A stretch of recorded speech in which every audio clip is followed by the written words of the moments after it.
which is where the ball would have been spotted had they downed it in the end zone. And the Seahawks single wide out near side. Geno out of the shotgun with Ken Walker the third in the backfield. Geno's going to throw on first down. Four-man rush. Geno gets hit and goes down.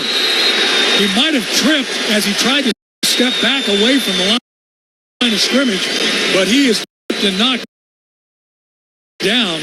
Jonathan Cooper was one of the men in there from the outside line.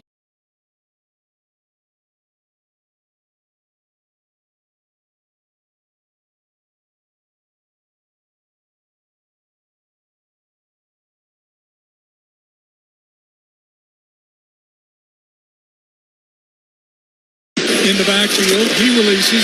Geno throws. The ball is intercepted. He's hit as he throws. Down to the 30. Down to the 20. Knocked out of bounds near sidelines. Coming up with the interception, the former Seahawk, Alex Singleton. And Geno got hit as he threw, and he threw the ball right to the inside linebacker who had dropped deep middle. And the Seahawks, not the way you want this game to start, with a sack and an interception the first two plays. Boy, and once again, Jonathan Cooper just absolutely pile drive George Fant backwards, back into Geno, and Geno tried to throw that thing away, and just right down the middle. I mean, he was on his back foot, probably should have just taken the sack there, but boy, twice Cooper just putting tremendous pressure on Geno. So here we go with the rookie Bo Nix at quarterback for the Broncos. He's going to turn and hand straight away, and a big run down to the 10-yard line is the running back Javonte Williams in his fourth year out of North Carolina, and he picks up 9 yards going over the left side. Big hole on the left side. Again, something the Seahawks, Dave, we're going to work on this offseason and did, and that is shoring up against the run. Yeah, I think Jerome Baker just kind of overplayed that a little bit to the strong side, and, you know, there was a cutback there which looked like he got held just a little bit, but the tackle did a good job of letting him go, and that was just enough time to get the running back around the corner. The rookie, Bo Nix, talking to his lineman at the line of scrimmage, now goes under center on 2nd down and 1 at the Seattle 11. Motion across the formation, handoff straight ahead, slipping and going down is Williams right behind his center as he tried to go straight upfield and then cut back to the right side. That's a loss of a yard. It'll bring up 3rd down and 2. Nice work on the interior part of that defensive line, and we've talked about it all year and during the preseason about who are they going to double team down there. I mean, you got some big dudes, including Jaron Reed, who I thought played really exceptionally well during camp and in the preseason games. You got Big Cat down there. You got Byron Murphy. This is where Byron Murphy, he loves to rush the passer. Nix is going to roll out to the right side. He's being chased. Boye Mafe. Now he's got to throw on the run. Can't do it. Good coverage by Witherspoon. Far sidelines. Right on the sidelines. Ball is incomplete. It's going to bring up 4th down. Let's see what Sean Payton wants to do. His kicker is slowly walking out onto the field. And now here comes the field goal team. Boy, Spoon, I think this guy's going to play well all year, but right away getting involved in coverage there. I thought Boye should have just kept his hands up. He jumped up in the air to try to block the pass. I think the rule is on that, you want to keep running with your hands up in the air, not jump, because Nix was able to get a little bit of a throwing lane there. It looks like the Broncos want to go for it.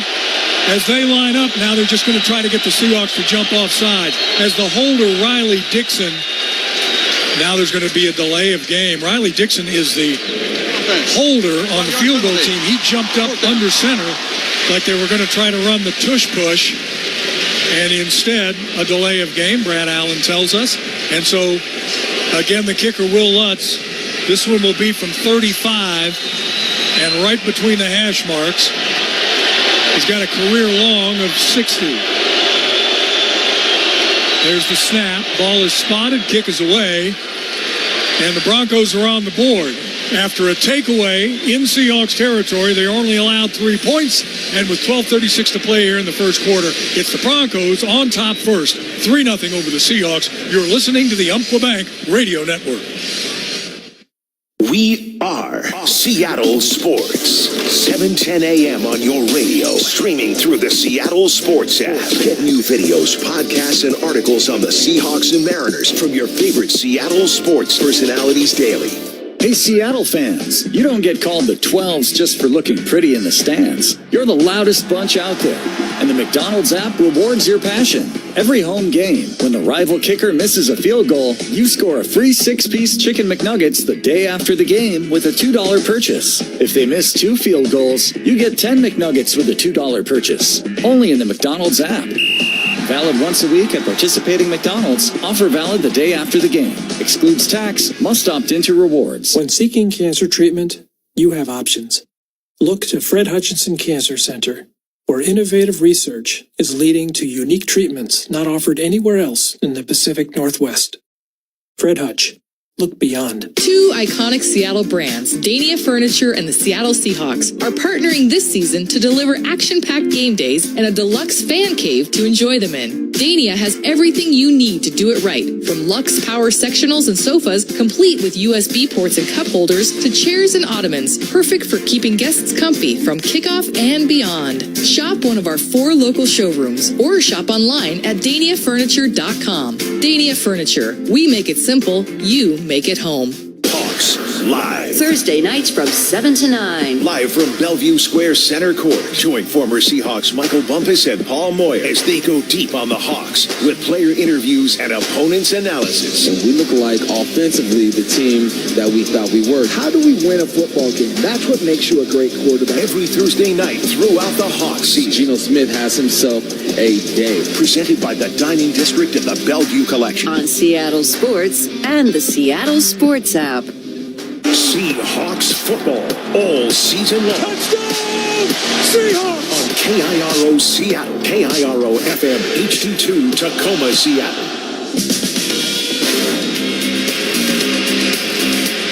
Pacific Office Automation is a proud sponsor of the Seahawks and the Northwest #1 provider of office technology. Pacific Office Automation. Problem solved. A 4-play drive by the Broncos after the Singleton interception in Seahawks territory. Seattle defense held and forced a 35-yard field goal by Will Lutz. We got a 3-0 game here early with Laviska Shenault Jr. and D. Williams again deep for the Seahawks on the dynamic kick. Striding forward is Lutz. Here's the kick, high end over end. Shenault is going to field it 3 yards deep. He's going to bring it out across the 5, 10, 15, 20. Cuts back inside, 25 to the 27. And Geno and company will start there, and they're going to need to shore up a couple of things after that opening drive, which had 2 plays, a sack and an interception. Got pressure from the same guy, Jonathan Cooper. He had 8.5 sacks last year, and he's not the biggest guy in the world, but boy, he got George Fant on skates and just pushed him right back into the quarterback. And Geno, again, probably should have eaten that one, but live and learn. Tight slot, far side. Laviska Shenault, one of those guys with JSN. Geno under center with Walker in the backfield on 1st down and 10. Now motion across the formation, a handoff, and a flag is down. And it looks like this one's going to go against Seattle. Ball start. Offense, number 1. 5-yard penalty. 1st down. So Laviska Shenault, who was in part of that slot on the far side, getting set to go in motion, took off too soon. That's the first Seattle penalty. Everybody's a little jittery out here, especially guys that are playing in maybe not their first game. Laviska Shenault is a veteran. So 1st and 15. That's twice now the Seahawks have backed up on their opening play of a drive. Ken Walker stays in the backfield, slot to the far side, Geno under center. Shenault in motion from right to left, hand off to Walker. He goes left side, gets in behind blocking, fights his way out across the 30. He just sort of popped out of the pile. And finally, Cody Barton, the former Seahawk linebacker, who's now starting at one of the inside backer spots for Denver, makes the tackle, but Ken gets an 8-yard pickup.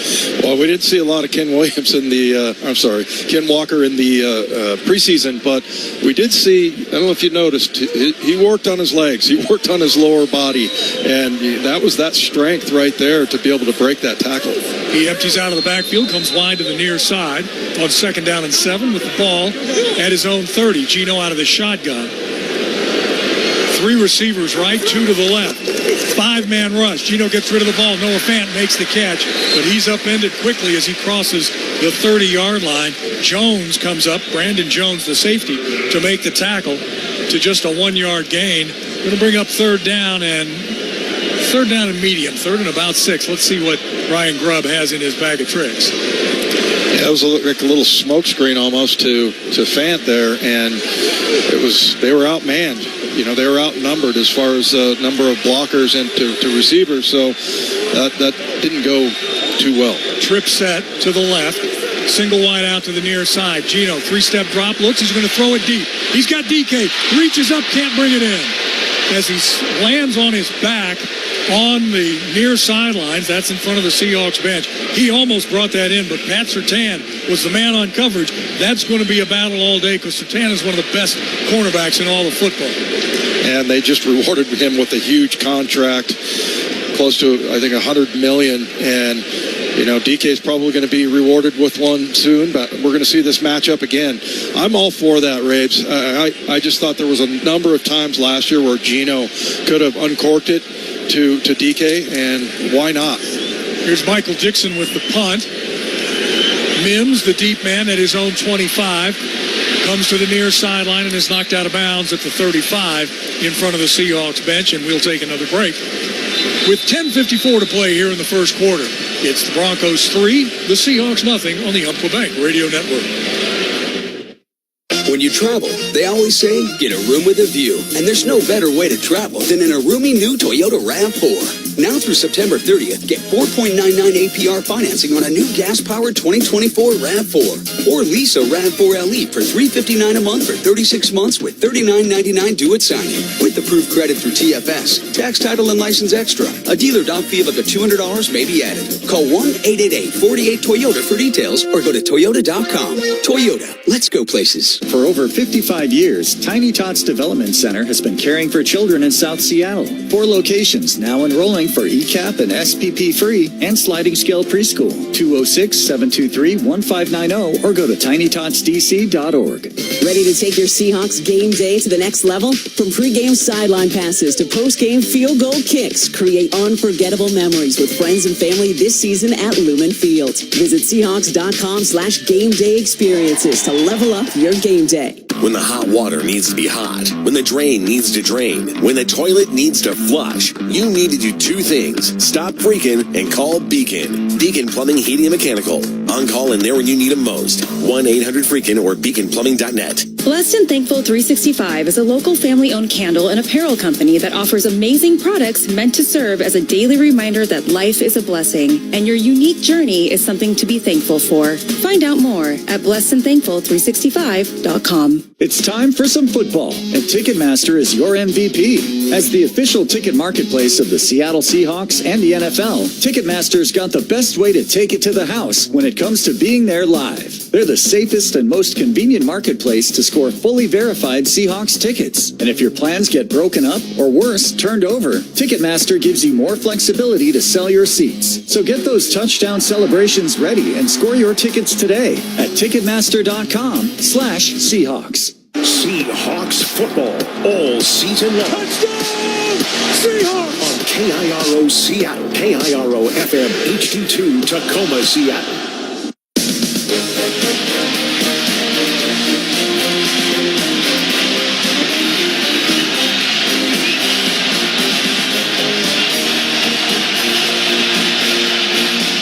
Broncos come out 1st and 10 at their own 35-yard line. The 12s are already going to make it tough for Bo Nix, who goes out of the shotgun with 3 receivers to his right.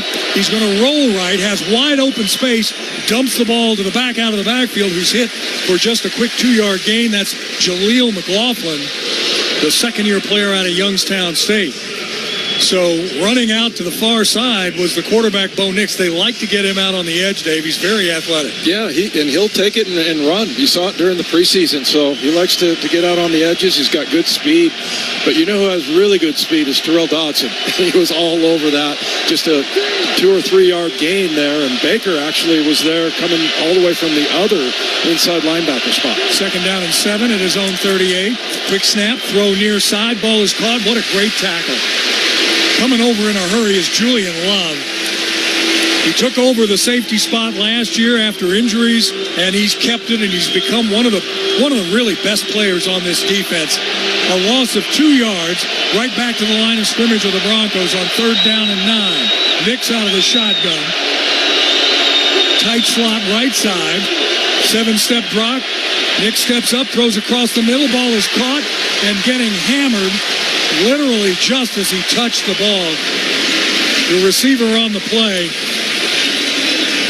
was Vele for a 4-yard pickup. He is dropped and hit hard. Jenkins there for the play. And it brings up 4th down. And D. Williams is deep.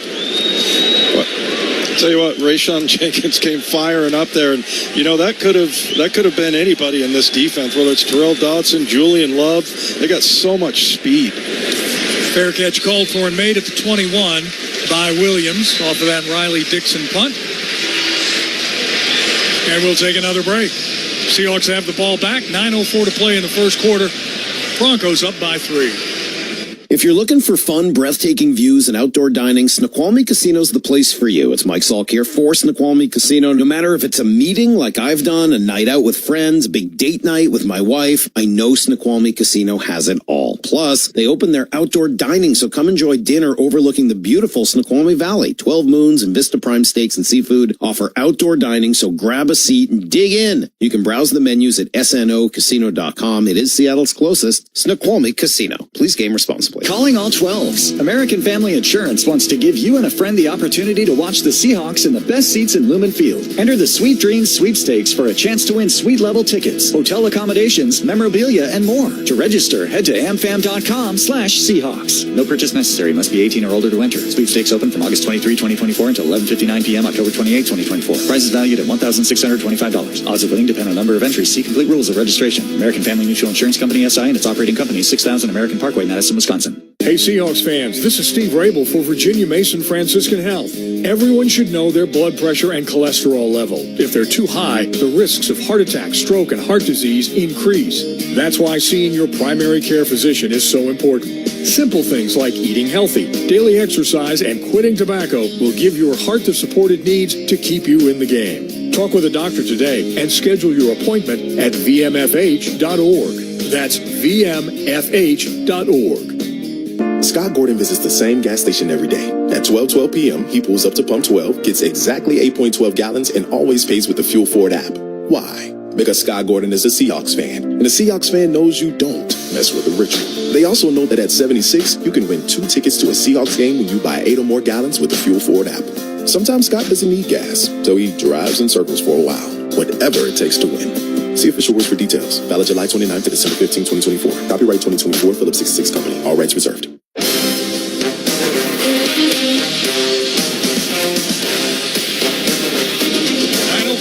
Here in this first quarter, Seahawks have the ball back at their own 21-yard line after the punt. Gino and company out on the field.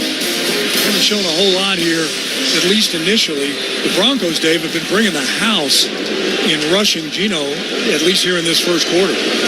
Yeah, and a lot of it, it's not like it's exotic. It's more like we're getting beat up front.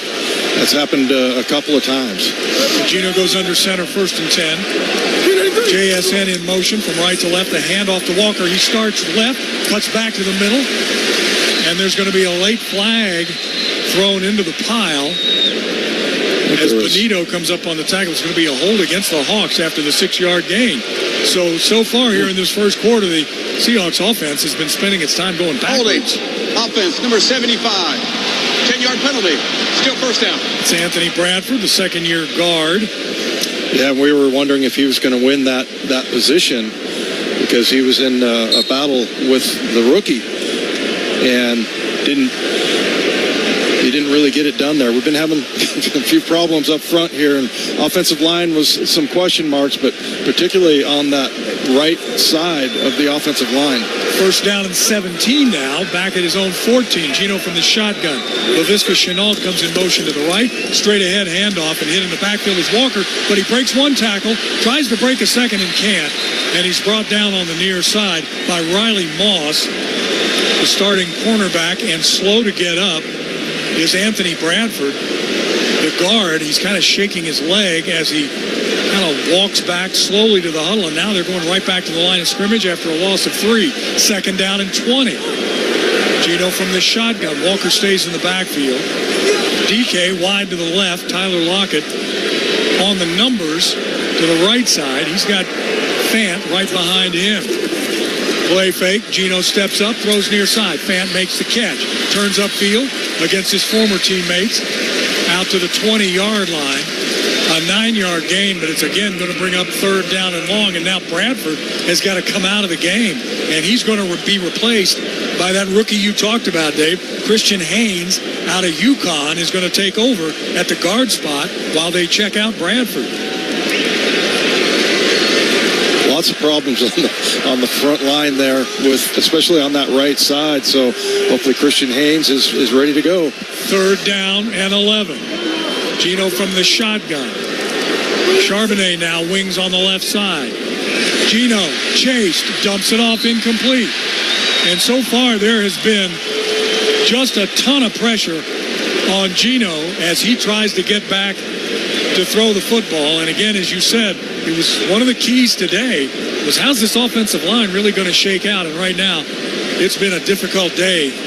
That time it was Laken Tomlinson who just got beat by Brad Allen or Zach Allen. Yeah, and that's not like they're running blitzes or anything. They're just losing one-on-one battles. So Michael Dixon is on to punt from about his own 10-yard line. Marvin Mims Jr., the deep man. High, wobbly kick. Mims at his 28. Starts up the middle, cuts back to the right side, runs into his own man, then runs into about 5 guys with throwback Seahawk jerseys on, which is what you want to see. We'll take another break. 7:02 to play in the first. Broncos continue to lead 3-zip. For the Seahawks, growth is a team effort. Coaches maximize your performance. Teammates push your limits. But in business, who's there to help you grow? Lumen, that's who. Like saving game day broadcasts from lag time, connecting 60,000 plus live fans at the stadium, delivering benefits of the cloud for your network, secure as a defensive line, legendary as the fans that cheer them on. Welcome to the on-demand network that meets your demands. Learn more at lumen.com. Services not available everywhere. Do you want to tackle COVID this season? Ask your pharmacist or doctor about how a non-mRNA vaccine can help. Seahawks Radio is brought to you in part by Novavax, a proud partner of the Seattle Seahawks. Don't punt on getting your COVID vaccination. Novavax, COVID vaccines built different. Learn more at ChooseNovavax.com. Proud partner of the Seattle Seahawks. Experience Funk Icons War live at Emerald Queen Casino November 14th. Known for classics like Lowrider and Why Can't We Be Friends? Don't miss War November 14th only at the Emerald Queen Casino, the entertainment capital of the Northwest. Please game responsibly. Tyler Lockett here from the Seattle Seahawks. Life gets busy. With Vote by Mail, you can take your time and vote from home. Learn how Washington election offices keep our votes safe. Just head over to sos.wa.gov/elections. Around the NFL with Curtis Rogers. Titans and Bears, Caleb Williams making his pro debut today. He could have taken the day off because it was all Chicago's defense. Will Levis in a tie ball game, but he sent the ball the other way. On 3rd down and 6, here they come. Gordon's coming. Levis gets wrapped up, flings it ahead. It's picked off. Tyreek Stevenson will give the Bears the lead on another defensive play. Chicago with a 24-17 victory over Tennessee. Let's get back to Lumen Field. Here's Steve Rabel and Dave Wyman. All right, Curtis, thanks very much. Seahawks go back on defense. Again, defense has done its job, giving up a sudden change field goal in that first drive. Other than that, they've kept the Broncos pinned down in their own end of the field. 1st and 10 for Denver from their own 33-yard line. Bo Nix goes under center. Williams behind him in the backfield with a tight trip set left side. And 2 of those guys are tight ends. The other, Cortland Sutton, their fine wide receiver. Now motion across the formation back to the right. Seattle with 3 down linemen. Motion Motion again, turn hand, Williams, right side, turns the corner. He's hit, slips one tackle, and then is pushed out of bounds. Woolen came up and hit him first, and then Love was the man who shoved him out of bounds after a gain of 3. We head to the sideline. So, Jen, what's this defense doing? How are they adjusting to Denver? Oh, well, you know what? They would not trade the noise of the 12s for anything, but after the first 2 series, they have had to add some new hand signals on the sideline to make sure that their substitutions are really quick and that level of communication we saw during the preseason has been there as the 12s dial up even more noise on the field, Steve. Yeah, both these teams want to go fast. They don't want to take a lot of time out there. 2nd down and 7. Tight end motion from left to right. Quick toss going right side. Turning upfield, running into his own man, breaking one tackle, then getting knocked out of bounds. Far sideline is the running back on the play. That time it was McLaughlin. He picks up 4. It's going to bring up 3rd down and 3 for this Seattle defense. And Bo Nix has shown that he's willing to roll out, throw on the run. But Dodson, I think a lot of people might want to count that as a missed tackle, but he came from so far away. He is so fast. I think you're going to hear me say that a lot this year. 3rd down and 4. Denver is 0 for 2 on 3rd downs. They've got a slot to the near side. Single wide out far side. 4-man rush. Throw near side, ball's dropped. It hit the tight end, make it the wide receiver, Lil Jordan Humphrey in the hands, but the defender for the Seahawks was all over him. Incomplete, and here comes the punt team again for Denver. And Terrell Dodson broke so fast, once again, talking about how fast he is. He breaks on that little out route. It's just an option route for a tight end. He almost got underneath it. You saw him do that in the Cleveland game, and he's, that looked like a zone drop to me. So he's just almost playing like a man-to-man concept in zone. D. Williams calls for the fair catch and makes it at his own 22-yard line. And so the Seahawks offense jogs onto the field. We'll take another break with 5:38 to play in the first quarter, and Seattle trailing Denver by 3. With T-Mobile, you can get tons of benefits and still save, because nobody likes having to choose. It's like getting romance and sci-fi. I love you. Also, I'm a robot. At T-Mobile, you can get the benefits you want and still save on every plan versus AT&T and Verizon. See how with our savings calculator at T-Mobile.com/switch. Plus, switch and keep your phone. We'll pay it off up to $800. Via virtual prepaid card in 15 days. Qualifying unlocked device credit service and timely redemption required. Card has no cash access and expires in 6 months. See T-Mobile.com. Hi, Seahawks fans. This is Tyler Lockett for Virginia Mason Franciscan Health. To be at my best entering each new season, I work on my strength, agility, and of course, my ability to catch the ball. But most importantly, is working on my mind, body, and overall wellness that gets me ready to perform at my peak. This means taking care of my mental health, eating well, and including routine visits with my primary care doc. As we get back to football, I encourage you to get back to your health. Schedule your annual visit online and talk with a doctor today at bmfh.org. Doing some grocery shopping? You got this. That list is everything. Right, legibly. It's all about the cart. If one wheel's got a mind of its own, you best leave that baby alone. You're going to dominate. 15 items or less is only a suggestion. And get yourself a treat. Roll donut. Boom. Find your inner boom. Play Seahawks Scratch for a shot at $50K or hang with Richard Sherman and Cam Chancellor as part of the Legends Weekend Game Day experience. Odds of winning any prize playing Seahawks Scratch are 1 in 2.41. Odds of winning a second chance prize depend on the number of entries received. Must be 18 or older to purchase. Keep it fun. Know your limit. Visit wildlottery.com/Seahawks for details. In business, just like in football, having a solid game plan is key to success. That's why so many Northwest businesses partner with Umpqua Bank. The largest bank headquartered in the Northwest, Umpqua Bank combines expertise, customized business solutions, and a relationship-focused style of banking to make sure your business has what it needs to grow. It's a combination that's made Umpqua a top SBA lender in Seattle and Portland. Learn more at umpquabank.com or visit your local branch. Umpqua Bank, proud partner of the Seattle Seahawks, member FDIC.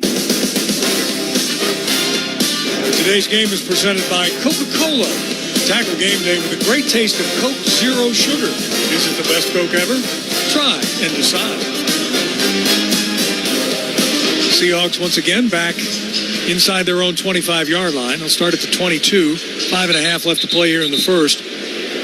Most of the jitters should be gone from this offense after a little bit of a shaky first series. And Bradford, by the way, Anthony Bradford, second-year guard who left injured earlier, is back on the field for Gino and company. Smith will start under center. Jackson Smith and Jigba comes into a slot. near side, and Charbonnet is the back in the backfield. He gets the handoff over to the left side, and he pounds his way out to about the 26, a 4-yard gain. I think this is one of the things the Seahawks really want to do, Dave, is establish these guys up front. Let's just come off the ball and hit somebody. Back to the line of scrimmage on 2nd down and 6. Gino's going to throw on 2nd down, looks, dumps it off near side. Ball is caught by JSN, avoids one man, has a first down out to the 35-yard line, a 9-yard pickup. That is the first down of the game for the Seahawks on offense, and Jackson Smith-Njigba picks it up and back to the line of scrimmage at the 35.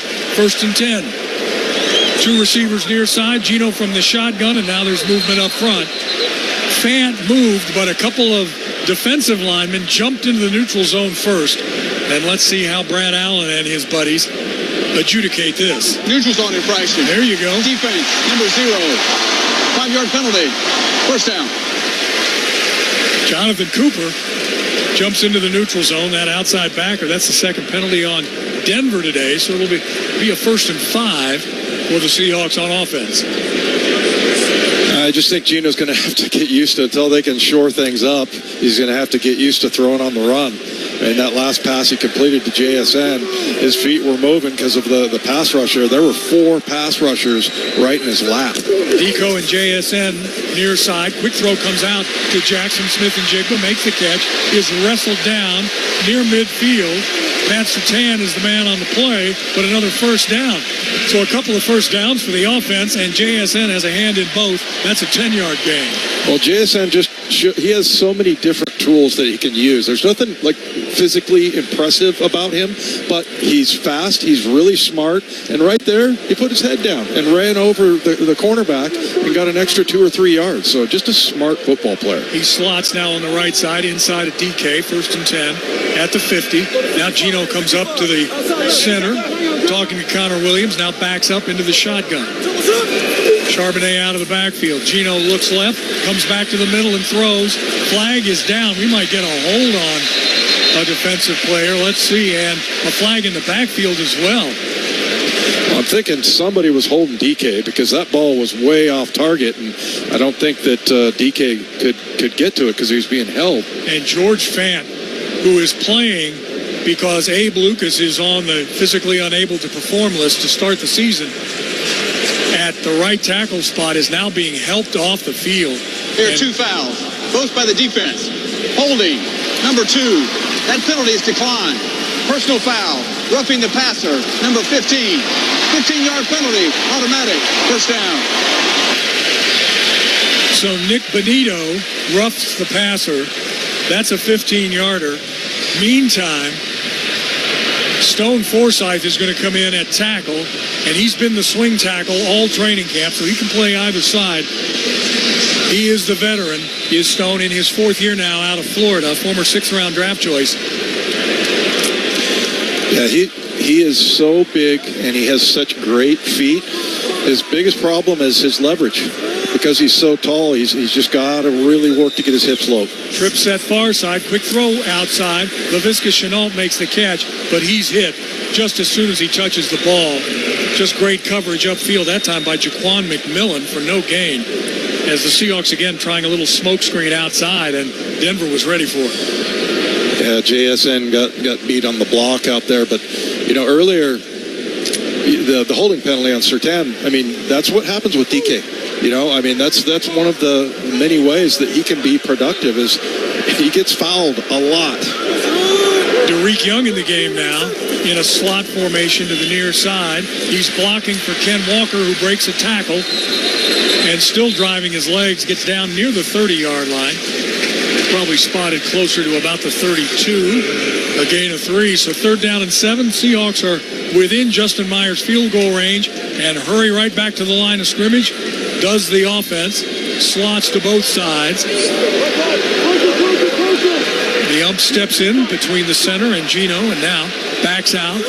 Gino takes a shotgun snap. Here comes the rush. Look out, gets rid of the ball. Throws it outside wide as again, a hard pass rush coming. Knocks Gino off his feet just as he throws the ball intended for Derek Young, and here comes Justin Myers in the field goal group. Myers, with a career long of 61, was over 83% last year in field goals. This one's going to be from 50 yards. I'll tell you, Gino has not been able to set his feet all day long. He's not had a pocket to throw out of. He's had to move and throw on the run, and he's a very accurate passer, but he just has not gotten a chance to get his feet settled. Jason Myers off the right hash mark. It's plenty long enough, and it's good. We got a tie football game at Lumen Field with 2:41 to play here in this first quarter. Seahawks 3, Denver 3. Seahawks football brought to you by Tulalip Resort Casino. Gaming excitement, dining, live entertainment, luxury accommodations, and spa. When all you want is everything, Tulalip Resort Casino. Details at everythingtulalip.com. Please game responsible. So the Seahawks getting on the board here as we wind down in this first quarter, and it has been a slog, and it has taken its toll on the offensive front. Bradford injured earlier. He was able to come back in the game. I'm watching Fant down on the sidelines. That's George Fant, the right tackle. And he's still talking to the team doctor, Ed Calfant. But at least there's an experienced hand in Stone Forsythe who was able to step in there and play that spot. Yeah, I always root for Stone. I just think he's somewhere inside. There's a really good offensive tackle. I think his height does kind of get in his way, but like I said, he's got good feet. Hands, not great, but I feel like he can work on that. So hopefully he's able to shore up this offensive line a little bit, because, again, it's just been, I don't mean to harp on it, but Gino has just been on the run, under siege pretty much the entire day. Jason with the kick. Smith catches it 2 yards deep in the end zone and is going to take a knee. And so the ball will come out to the 30-yard line. This scoring drive recap is brought to you by the first ever all-electric Chevy Blazer. With the range you want and the price you need, Blazer EV reimagines what an SUV can be. That Seahawks scoring drive, a 7-play, 46-yarder, almost 3 minutes off the clock, and Myers pays it off with a 50-yard field goal. We've got a 3-3 tie. Denver now on the field with its offense at the 30 with 2:41 to play here in this first quarter. Bo Nix, the rookie quarterback out of Oregon by way of Auburn, under center with an offset eye behind him. Play fake. He's going to roll right. Looks, throws underneath. Ball is caught by Cortland Sutton, the wide receiver. And he's a big wide receiver, too. Back in my day, he'd have been a tight end. But a 4-yard gain as he's hit and knocked down quickly. Brings up 2nd down and 6. How about Boye Mafe out there? I mean, we see him rushing the passer, and he's playing out in the flat there, making a nice play on the throwback there. Murphy in, Hankins out on the defensive front on 2nd down and 6, with Nix dropping back into the shotgun. Single set back beside him. Slot to the left side. Quick throw near side. Ball is caught. Getting out there and diving to make the tackle is Julian Love on Josh Reynolds. The former Ram makes the catch, and he's upended quickly after a 3-yard gain. So it'll be 3rd down and about 2. Boy, being a former defender, I always get nervous when I see somebody having to make a tackle like that in the open field, especially a guy like him. And Julian Love, and what we saw from him last year is the more they played him, the better he was. He got more and more reps as the season went on, and now he's your established safety, and he can play pretty much anywhere on the field. Denver 0 for 3 on 3rd downs. Slots to both sides. Here comes the blitz. Bo Nix is being chased. Far sideline. Pump fake. Dives forward. Now let's see where they spot it.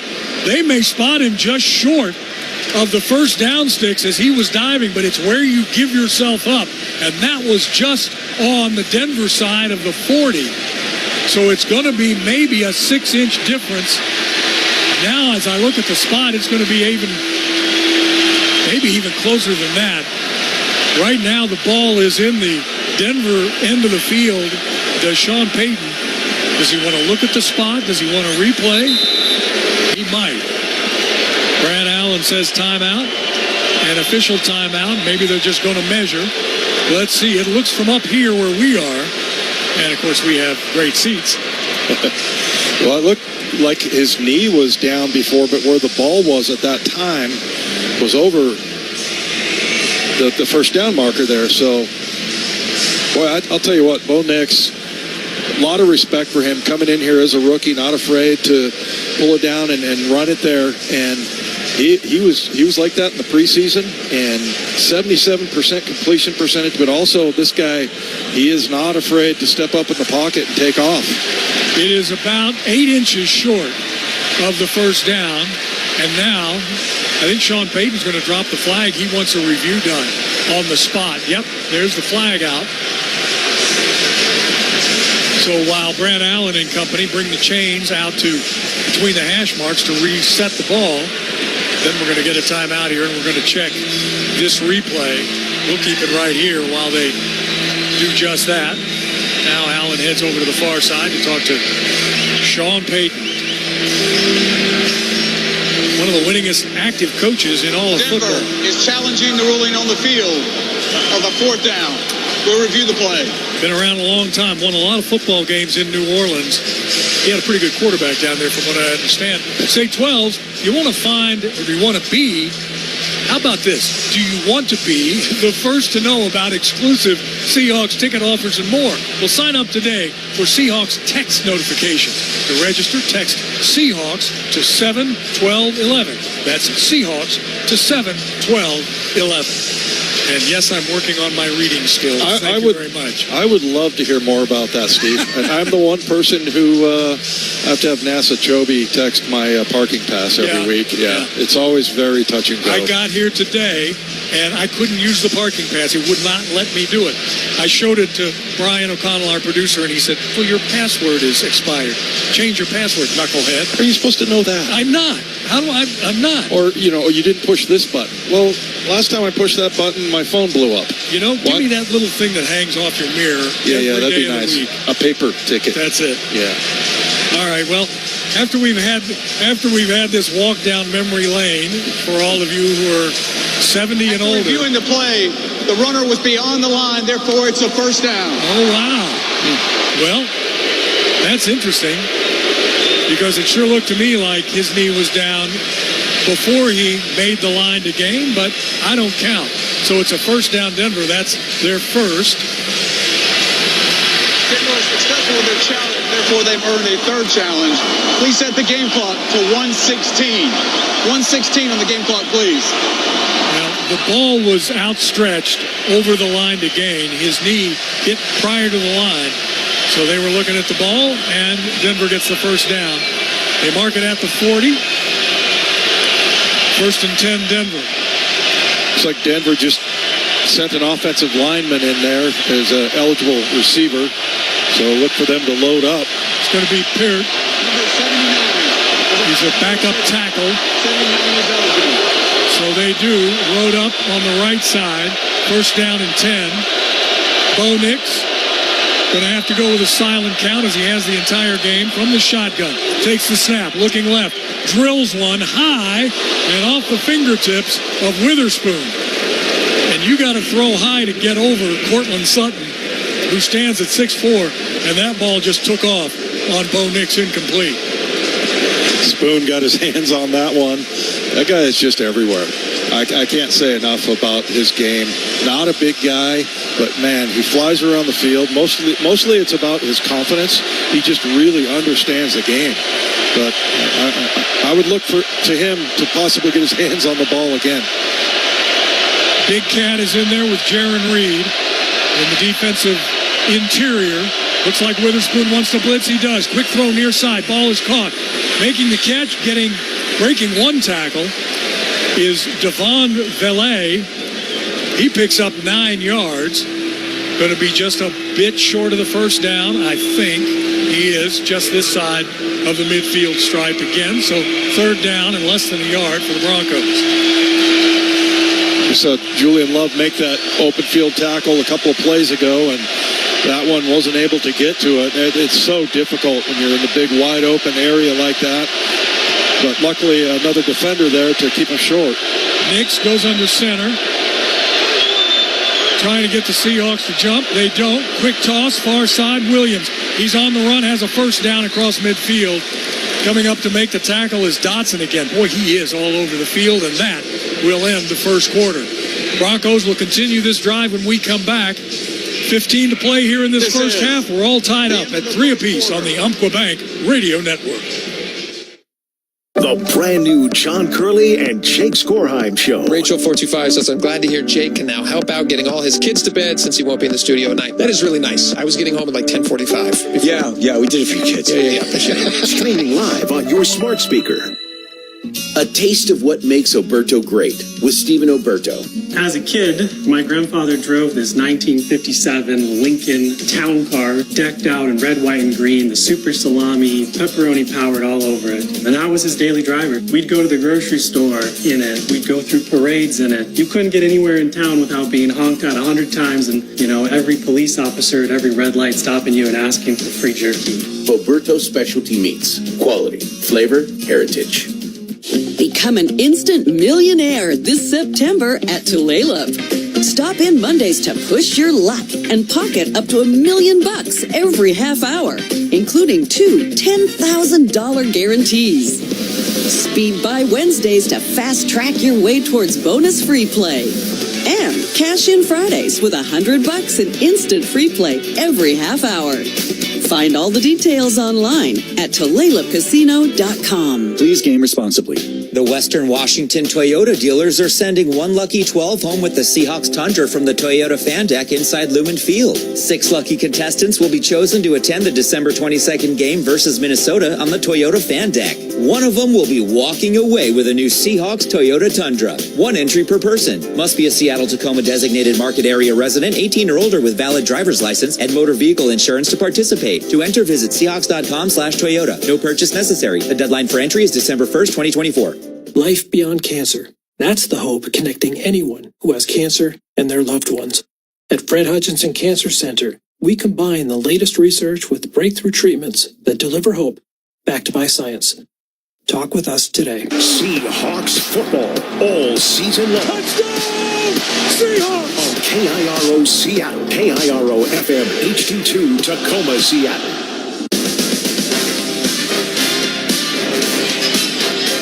Seahawks football is brought to you by the Washington office of the Secretary of State, ensuring safe and secure elections for all. Mark the ballot for your community and learn more about vote by mail at sos.wa.gov/elections. Couldn't be a much closer first quarter. 3-3, time of possession 2 seconds apart. Denver has the ball, 1st and 10 at the Seattle 47. Backs behind Bo Nix. Play fake. Now he turns and hands. Williams breaks right through the middle of the defense, fumbles the ball, and then it's picked up by the Broncos. Tight end Adam Troutman falls on the football. A 14-yard gain, but boy, was there a big gap right up the middle of the field for Williams on that handoff. It was almost like a sprint draw, and they will line up an I formation, but. Yeah, that was quite a hit there by Julian Love. Running back left his feet, was in the air, in midair, and Julian plastered him, and unfortunately, their tight end was there to pick up the ball. Williams in the backfield. Tight trips left. Now motion back across the formation. Williams with the handoff straight ahead. He's going to pick up about 4 as he crosses the 30 down to about the 27-yard line of Seattle. Draymond Jones in on the tackle. By the way, that last run was 23, not 33, so it's Audric Estime, the rookie out of Notre Dame. They have a number of running backs, and Sean Payton uses them all in this backfield. Now in the game is McLaughlin, I believe. Looks like. Single setback. Again, slots to both sides. Here's a toss. McLaughlin to the left side. Has some room to run. First down as he dives toward the 20-yard line. A 7-yard gain. Right now, the Broncos finding some gaps in the Seahawks defense, and they're slashing for some yardage. 1st and 10 at the Seattle 22. Yeah, get just a double team block from the receiver on Terrell Dodson out there, and that's the thing about Dodson. I mean, he's fast. He can run. I've said that many times, but he's not the biggest guy. You know, and the linebackers now, Steve. I mean, I don't think I could play these days because of the fact I was 245, 50. These guys are like 220, 225, and running like 4.4 40s. 1st and 10. Play fake, throw near side, ball is caught, pushed out of bounds is Vele after a 3-yard pickup. One of the things the Broncos have is a bunch of tall, lanky receivers. Vele is 6'5", Sutton is 6'4", Reynolds is 6'3". He's got them all out there on the field. The 11th play of the drive coming up, 2nd down and 7 at the Seattle 19. Coming onto the field now, Kayvon Wallace at one of the safety spots. Nix from the shotgun has a wide slot to the left side. Single setback is McLaughlin near side. Nix steps up, hit as he throws. Ball is caught. Running back starts to slip and goes down shy of the 20-yard line. Baker is out there, the inside linebacker, Jerome Baker, for a loss of 1. That was a great job by Baker. I mean, the running back put about 5 or 6 moves on him, and he just didn't move. He just held his ground. And a lot of times your eyes can fool you, and that didn't happen to Jerome Baker, a guy who, you know, hasn't played a lot of football over the last 2 or 3 months. 2 of 5 on 3rd down for the Broncos, looking at 3rd and 9 at the Seattle 21. Nix, 4-man rush. Steps back, looks, throws to the corner of the end zone. It's going to be intercepted. Getting his feet down in bounds after the pick is Julian Love. And he snuffs out this drive by the Denver Broncos right in the front corner of the end zone on the 1-yard line. That's where the Seahawks will start 1st and 10 with 11:28 to play here in this second quarter, all tied at 3 apiece. This is the Umpqua Bank Radio Network. For over 45 years, Pacific Office Automation has been providing winning strategies to help businesses come out on top. That's why the Seattle Seahawks chose Pacific Office Automation as their office technology partner. If you run a business and want to improve your business processes and costs, contact us today to receive a free technology assessment. Whether it's managed print services, IT services, or data security, Pacific Office Automation has your game plan. Pacific Office Automation. Problem solved. Hey fans, indulge your skin with the natural goodness of Queen Care products. Rejuvenate yourself after an exhilarating game by treating yourself to the luxury you deserve. Visit queencareproducts.com or the flagship location in the Central District of Seattle. Queen Care. Steve Rabel here, reminding you to trust locally owned Pella Windows and Doors of Western Washington to tackle your project. Their selection of windows and doors can't be beat. Schedule a free consultation with Pella Windows and Doors of Western Washington. Go to PellaPNW.com. This September, Legends Casino Hotel is your home for live entertainment. Come see Quiet Riot, Tiffany Haddish, and Roy Jones Jr. presents world-class boxing only at Legends Casino Hotel. Come for the entertainment and stay for the luxury. Spacious, comfortable rooms, all your favorite casino games, and experiences like golf stay and play and a spa coming soon. It's your new favorite road trip. Listen to the game and make the drive to Yakima Legends Casino Hotel. Legends Casino Hotel, within winning distance. Please game responsibly. With grass-fed meat smoked up to 22 hours, C. Davis Texas Barbecue has perfected the art of smoking real, authentic Texas barbecue. They cater small events to large festivals and everything in between. Visit C. Davis Texas Barbecue on Facebook to learn more. Traffic backups are inconvenient, but if your pipes are backing up at home, that's bad. There's only one cure for this pesky problem: the experts at Beacon Plumbing, Heating, Septic, and Mechanical.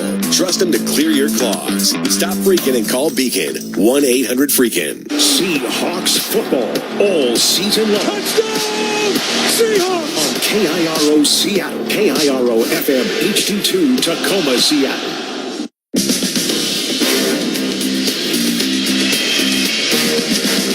Well, the Seahawks offense hasn't exactly been overwhelming so far today, and they're going to start this drive on their own 1-yard line. But kudos to Julian Love, who came flying out of nowhere to intercept that pass and kill that drive. A 12-play drive, and the Broncos get nothing out of it. Seahawks on their own 1st and 10. DK Metcalf right to left in motion. Gino rolling left, looking. dumps it over the top. Ball is incomplete as Gino was smacked around as the ball came in, but there's a flag in the end zone.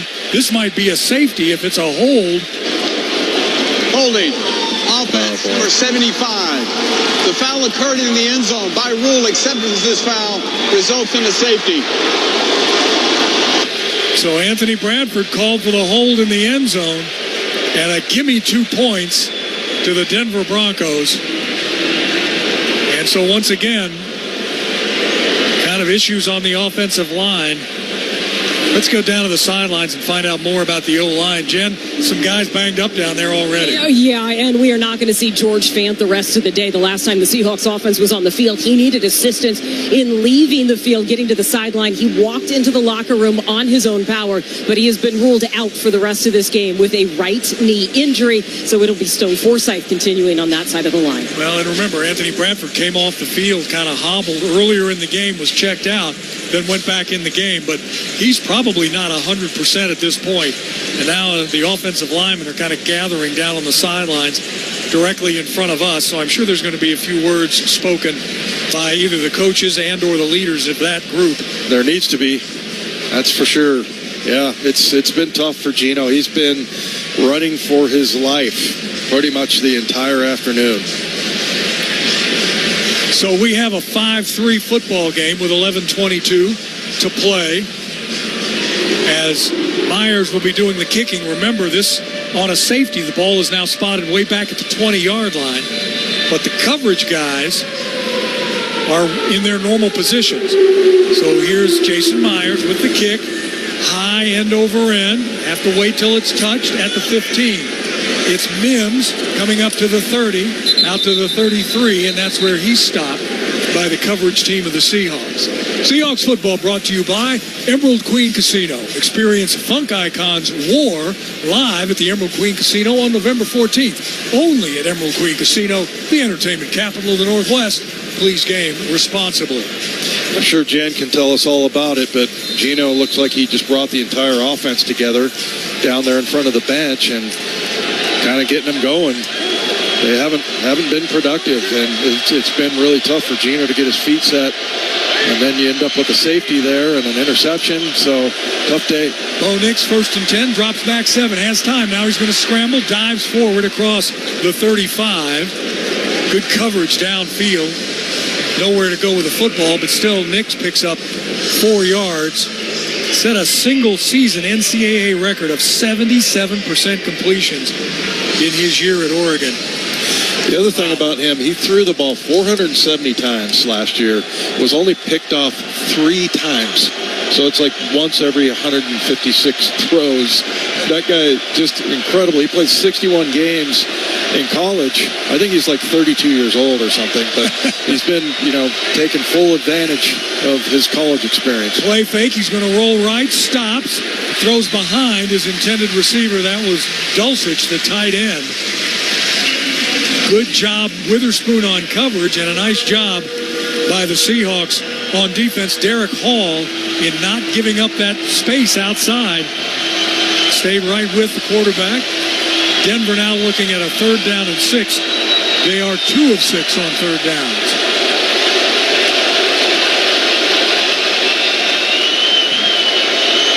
The 12s are doing their part. Tight slot right. Nix from the shotgun with a single setback. Seattle looks like we'll want a blitz. They do. Late blitz. Witherspoon. Throw over the middle. Incomplete. Threw it behind his intended receiver, Sutton. That looked like it went through his hands. It was behind him a little bit, but that ball had something on it, and it sailed right through his receiver's hands. That should have been a 1st down catch at midfield. Happily for the Seahawks, it's not. Well, it wasn't in the perfect spot. I know your receivers like it right in front of you as you're running. But, a little bit behind him. Sutton, he didn't have a super high catch percentage last year. I think it was like 65%.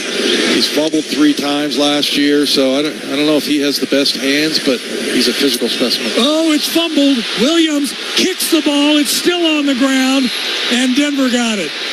Man, oh, man. D. Williams drops back, never called for the fair catch inside the 10. Then he dropped the ball and he tried to pick it up, fumbled it again. The kick was muffed and then recovered by the kicking team. It's first down. Denver. Inside the 10-yard line. Boy, the mistakes right now by the Seahawks really hurting. The defense so far has only given up 5 points, but boy, they have had their backs against the wall. And they're going to have to do it again with the ball spotted at the 9-yard line of Seattle.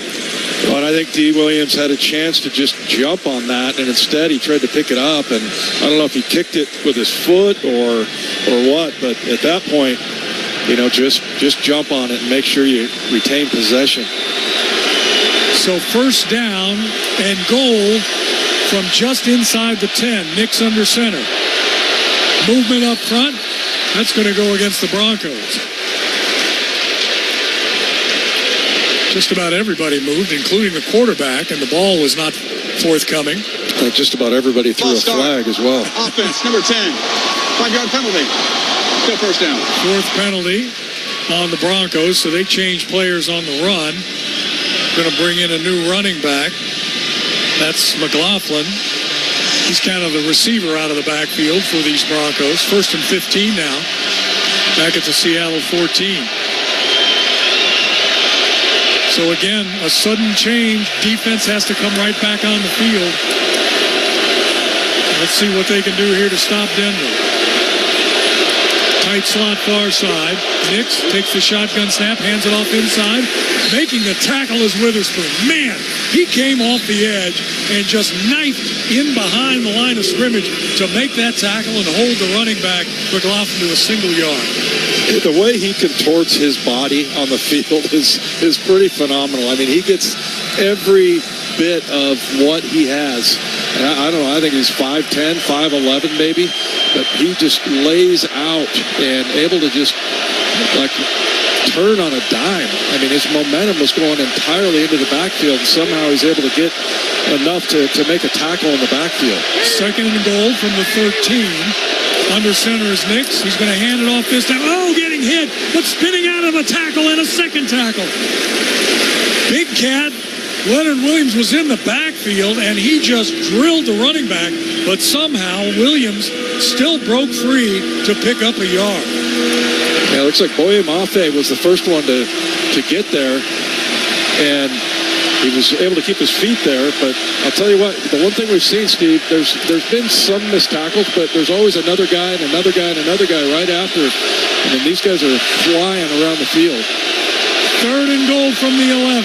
Holy mackerel, is it loud. McLaughlin in the backfield. Nix from the shotgun. Takes the snap, looks, throws to the end zone, almost picked off. As Woolen dives to the ground to try to get between himself and the receiver, the intended receiver, Cortland Sutton. That's incomplete. Brings up fourth down, and the defense does it again. And here comes the field goal team for Denver. Well, I think if Bo Nix throws that ball on target, Rayshawn Jenkins is going to pick it off. And he was kind of frustrated by that, jumping around thinking he had a pick there. Lutz from the left hash mark from 30 yards out.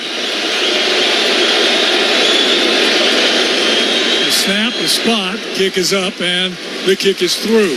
So once again, the Seahawks defense, now there's a little pleasantries going on down around the 15-yard line. We'll take a break. 8:45 to play here in this first half. And the Broncos take an 8-3 lead over the Seahawks. With T-Mobile, you can get tons of benefits and still save, because nobody likes having to choose. It's like getting romance and sci-fi. I love you. Also, I'm a robot. At T-Mobile, you can get the benefits you want and still save on every plan versus AT&T and Verizon. See how with our savings calculator at T-Mobile.com/switch. Plus, switch and keep your phone. We'll pay it off up to $800. Via virtual prepaid card in 15 days. Qualifying unlocked device credit service and timely redemption required. Card has no cash access and expires in 6 months. See T-Mobile.com. At BECU, we're proud members of the 12s community. Jersey casual dress code on Blue Fridays, hoarse voices on Monday mornings, and flying that 12 flag every day of the week. We know how much the 12s love to show their pride, because we do too. That's why we give our members a chance to show their Seahawks pride with every purchase. So join us and get the Seahawks debit MasterCard from BECU. the official debit card of the Seattle Seahawks. BECU, power in people. Membership required. Restrictions apply. Insured by NCUA. Tyler Lockett here from the Seattle Seahawks. Life gets busy. With Vote by Mail, you can take your time and vote from home. Learn how Washington election offices keep our votes safe. Just head over to sos.wa.gov/elections. Around the NFL with Curtis Rogers. Cowboys and Browns, the newly paid Dak Prescott lofting one to Brandon Cooks has Dallas out in front. 35, pressure right in Prescott's face. Letting it go. The touchdown is caught by Brandon Cooks. Dallas with a 7-3 lead over Cleveland. Raiders and Chargers, Vegas up 7-3, 3 minutes to play in their first half. We go back to Steve Rabel and Dave Wyman as the Seahawks get set to return. Curtis, thanks very much. Seahawks getting set to return another kick. As again, the defense did its part after the sudden change. The fumbled, make it muffed punt inside the 10-yard line. And they held the Broncos to a -2 yards in 4 plays and forced Lutz to kick a 30-yard field goal. We have an 8-3 ball game here with 8:45 to play in this first half. Meantime, Dave, I was noticing as Mike McDonald was out there trying to call the signals, he calls the defense out to his players on the field, and man, looked like he was really having to yell into that headset to be heard by his linebackers inside. Chenault and Williams, the 2 deep men for the Hawks. Lutz with the kick. End over end, comes near side. Williams 5 yards deep. He takes a knee. Wow, he thought about bringing it out. We're going to pause 10 seconds for station identification. This is the Umpqua Bank Radio Network. Seahawks football all season long. Touchdown! Seahawks! On KIRO Seattle, KIRO FM HD2 Tacoma, Seattle. So we'll see if the chat that Gino had with his group as the ball is spotted at the 30-yard line on the near sidelines after the safety from a holding penalty in the end zone. See if that took hold. Ken Walker the third, the single setback. Gino goes under center. Slot to the far side. DK Metcalf doesn't have a catch today, nor does Tyler Lockett. Handoff. Walker come near side. Runs into a wall, tries to fight his way free, and maybe gets a couple of yards. We head down to the sidelines and Jen. Yeah, the tone of that talk when Gino brought the offense in, it was more encouraging, more reminding the team of who they are. And we know from Tyrell Dotson earlier this week, what he has observed of Gino is that he is very precise in his communication. He gets people to listen to him. And we know from Mike McDonald, he's the one who addressed the team before the game, Steve, as he expands on his leadership role. 2nd down and 7 now as he'll drop back in. Gino into a shotgun and a pistol formation with Walker directly behind him. Wideouts to both sides. Now Walker moves up beside Gino on 2nd down.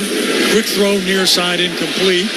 There's a flag as Surtain starts waving, gesticulating to the sidelines and the officials, but that's part of the reason why DK never got to the ball was he was interfered with. That's a 5th penalty on Denver. Defense number 2. Well, by rule, the ball is placed at the spot of the foul. Automatic first down. There you go. That's the value of Gino. Yeah. I'm sorry, of DK Metcalf, because that's the 2nd time Surtain has gotten a penalty holding DK, and that's the reason why I'm always like, hey, let's throw it up to DK because, you know, he can pretty much post anybody, any defensive back in the NFL up, but also, you know, he draws lots of penalties. Surtain's a good one, too, now. In his 4th year, he's a 2-time Pro Bowler. He's one of the best around. But he's going to have his hands full with number 14 today. 1st and 10 at his own 39. Here's a handoff straight ahead and hit in the backfield. Ken Walker tries to get rid of a couple of tacklers and can't. And again, Ken Walker's just had nowhere to go on these runs today. It took about 5 Denver Broncos to bring him down, but he lost 4 yards on the play. As the Broncos are selling out at the line of scrimmage, and right now the Seahawks are looking for answers up front. Ken Walker there just kind of flipped. Guy tried to tackle him, and he just kind of flipped him over his back. You heard the crowd go crazy, almost like the guy did a somersault, but Walker just refusing to go down there. 2nd down and 14. JSN comes wide to the near side. Single setback behind Gino, who's under center. Steps back, throws down the middle. DK makes the catch. Out on the throwback helmet logo at the middle of the field. Going to be short of the first down, but he picks up 12 on that crossing route. And that's his first reception of the day for DK Metcalf. He's got a couple of penalties that he's drawn off of Surtain. And I'll tell you what, the key, I think, to that reception right there is Gino was able to set his feet and just finally not be running for his life. 3rd and a yard. Seattle's 0 for 3 on 3rd downs. Gino takes the snap, looks, going to lay it up over the top. Back shoulder throw. Tyler Lockett makes the catch. Makes one man miss, and then is knocked out of bounds on the near sidelines. His first catch of the day. Tyler Lockett has now become the second player in franchise history with 8,000 receiving yards. And, of course, our old buddy who's here in-house today, Steve Largent, with over 13,000. I don't know if anybody's going to get there. But a 19-yard gain just when they needed it. 1st and 10 Hawks just inside the 35 of Denver.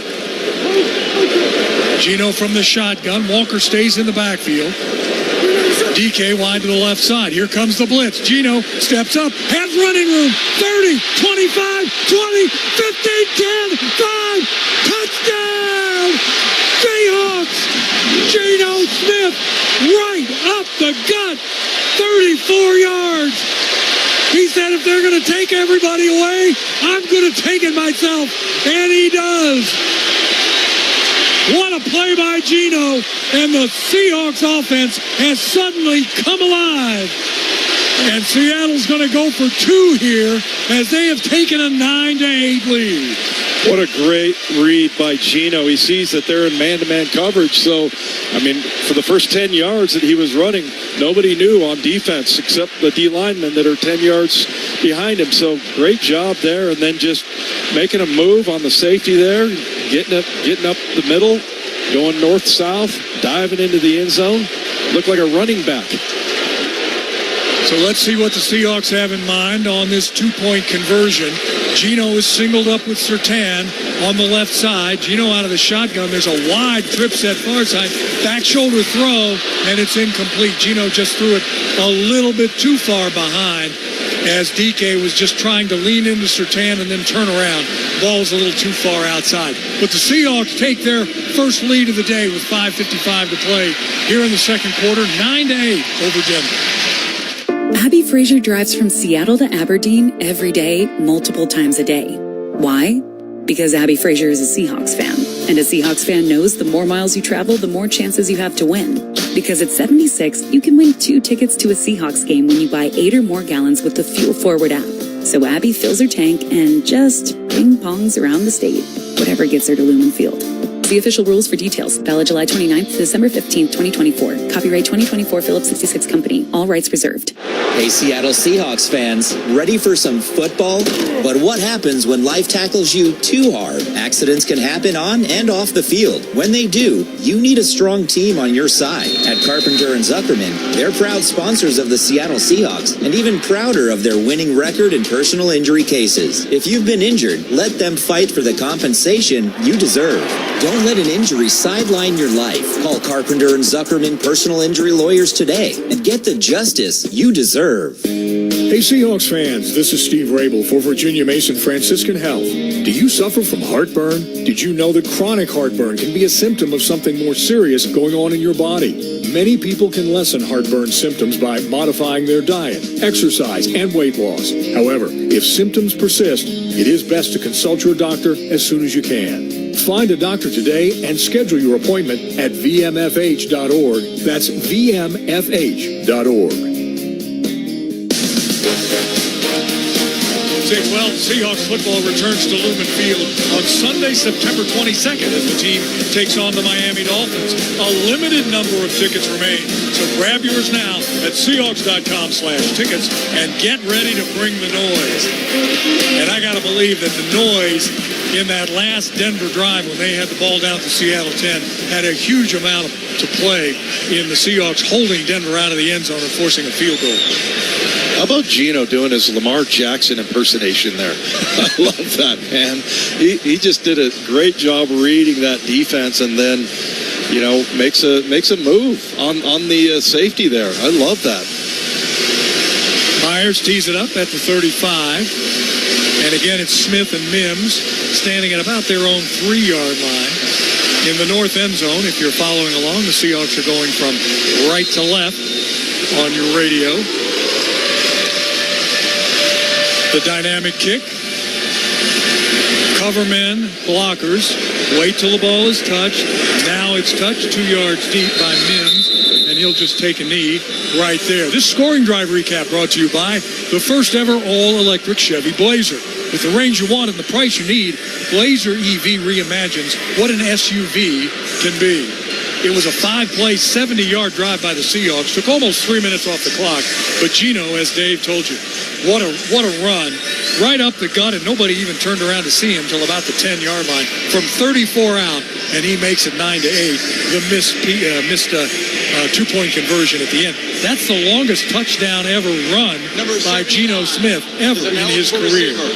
Number 79 is eligible. So way to go, Geno. By the meantime, Matt Peart is in the game as another blocker, but he's also an eligible receiver as a tackle on this formation for the Denver Broncos, who now trail by a point, 9-8. Bo Nix goes under center, slot to the far side, play fake, has time, stands, lets it fly, ball is tipped away. What a break on the ball by Witherspoon. Man, oh man. Josh Reynolds, the intended receiver, he stopped to make the catch, and Witherspoon never stopped and knocked the ball down. Spoon's mad at himself.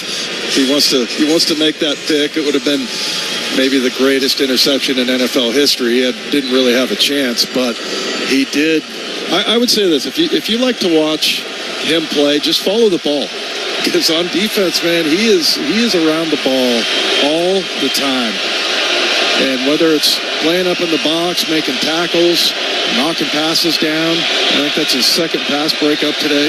He is right now covering the slot receiver. Trey Brown is in the game. Here's a quick toss near side and tripped up as Dotson gets out to the near side flat and trips up McLaughlin for no gain at near the 30-yard line. So it's going to bring up third down. And you just see, Dave, this defense getting more confident as they go along. Well, and you saw Dodson, how he was fighting for that edge, and that's what Mike McDonald talks about, is chasing edges, and he was trying to be as stingy as he possibly could with the distance. Third down and 9, and a timeout was called on the Seahawks sidelines because they were trying to get Jenkins off the field. Prior to the snap, charge timeout. Seattle, they're first. It will be 30 seconds. Rayshawn was racing to get to the sidelines, and the Seahawks didn't want to give up a first down on a penalty right here, so Mike McDonald, the head coach, wisely calls timeout. He's got 2 remaining, and so we're still looking at a third down and 9 for the Broncos offense. Seahawks fans, there's nothing better than being here live in the stands to cheer them on all season long as the official ticket marketplace of the Seattle Seahawks and the NFL. Ticketmaster gives you the safest and most convenient way to score tickets so you never miss a single play, whether you're cheering on the Seahawks at home or away. Find tickets today at Ticketmaster.com/Seahawks. I think Mike McDonald's going to make a point of that. Dodson turning that play back in just because he was scrambling and fighting to get to that edge to turn it back in. And it's such an unselfish play, first of all, because you're really just turning it back into somebody else making the tackle, but he fought for every last inch. Third down and 9 at his own 31. Nix, shotgun snap. Here comes the rush. Stands, throws far side. Ball is caught, and I mean Jenkins is there in a shot to make the tackle on Michael Burton, who was just elevated off the practice squad today. He gains only 4 yards. Boy, the way these guys can run, Dave, between Jenkins and Dodson and Spoon, these guys fly around the football field. Well, the other thing, Steve, it looks like on defense that everybody's playing with a purpose. And I felt like that was missing last year. There was lots of, because when you're not sure what you're doing, it slows you down. Here's an absolute rainmaker. Williams all the way back now lets it bounce at the 6. and it's going to be grabbed, and is it down at the 1? I think it is. Again, the Seahawks are going to start under their own goalposts as Williams that time let it bounce over his head at the 5. It was tapped back into the field of play, and the Hawks are looking at a 99-yard field ahead of them. Say 12s, if you want the latest on the Seahawks, we have you covered with the Seahawks Insiders podcast, hosted by Jen Mueller and John Boyle. They'll break down all the latest news and review the Seahawks' next opponent. Listen to all the latest episodes on Seahawks.com/podcasts. You can also subscribe to all Seahawks podcasts on SiriusXM, Apple Podcasts, Spotify, and Apple Music. Boy, what a play by Tremont Smith, one of their defensive backs, to jump in the air and go over the goal line and throw the ball back into the field of play. Now they're on like the 2-foot line. Charbonnet in the backfield now. He's going to get the handoff, looks for running room, and just barely gets back to the goal line. Did they trap him in the end zone? The Broncos think they did, but I think he fell at the goal. Nope. They're going to say another safety. Well, we're going to have to check the record books. By rule, this is the safety. To see how long it's been, if ever, that a Seahawks team has had 2 safeties in one game. But again, when you start at your own 1-foot line, you have absolutely no room for error, and you had guys running free into the backfield. I got to say, though, like in a situation like that where it's really like a short yardage situation, you don't want anything going sideways. And that was kind of like a read option where everybody is kind of moving sideways. I don't know. I just would prefer like more of a downhill type of run in that situation just to get yourself 2 or 3 yards and get some space back there. Man, oh man, this is about as weird a game, whether it's an opening weekend or 14 weeks into the season, as you will see. And again, the issues for the Seahawks, yeah, it was kind of a sideways run, but once again, guys breaking through and getting into the backfield and making a play before Charbonnet could even get up ahead of steam or even get back to the line of scrimmage. Yeah, I would like the first step that Charbonnet takes there. I mean, you can't do it based on the play design, but make it going forward. Just a straightforward run, like just a blast opener. Here's Myers with a line drive kick. Mims and Smith. Mims takes it at his 10. Comes up the near side numbers. 15-20 out to the 30. Knocked off his feet at the 35-yard line by Kobe Bryant.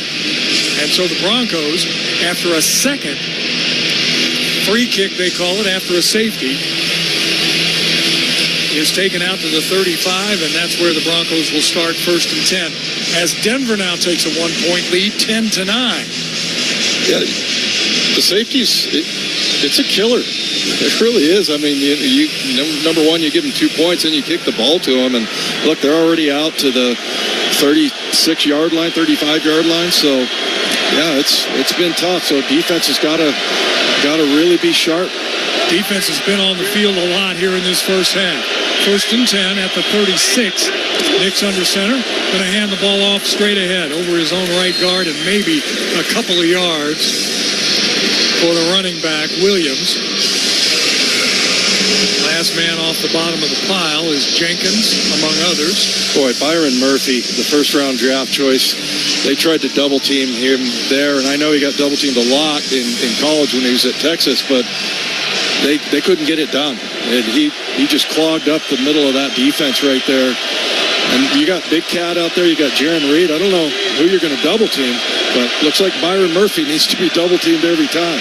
2nd down and 8. Nick's under center, play fake. Throws a screen pass.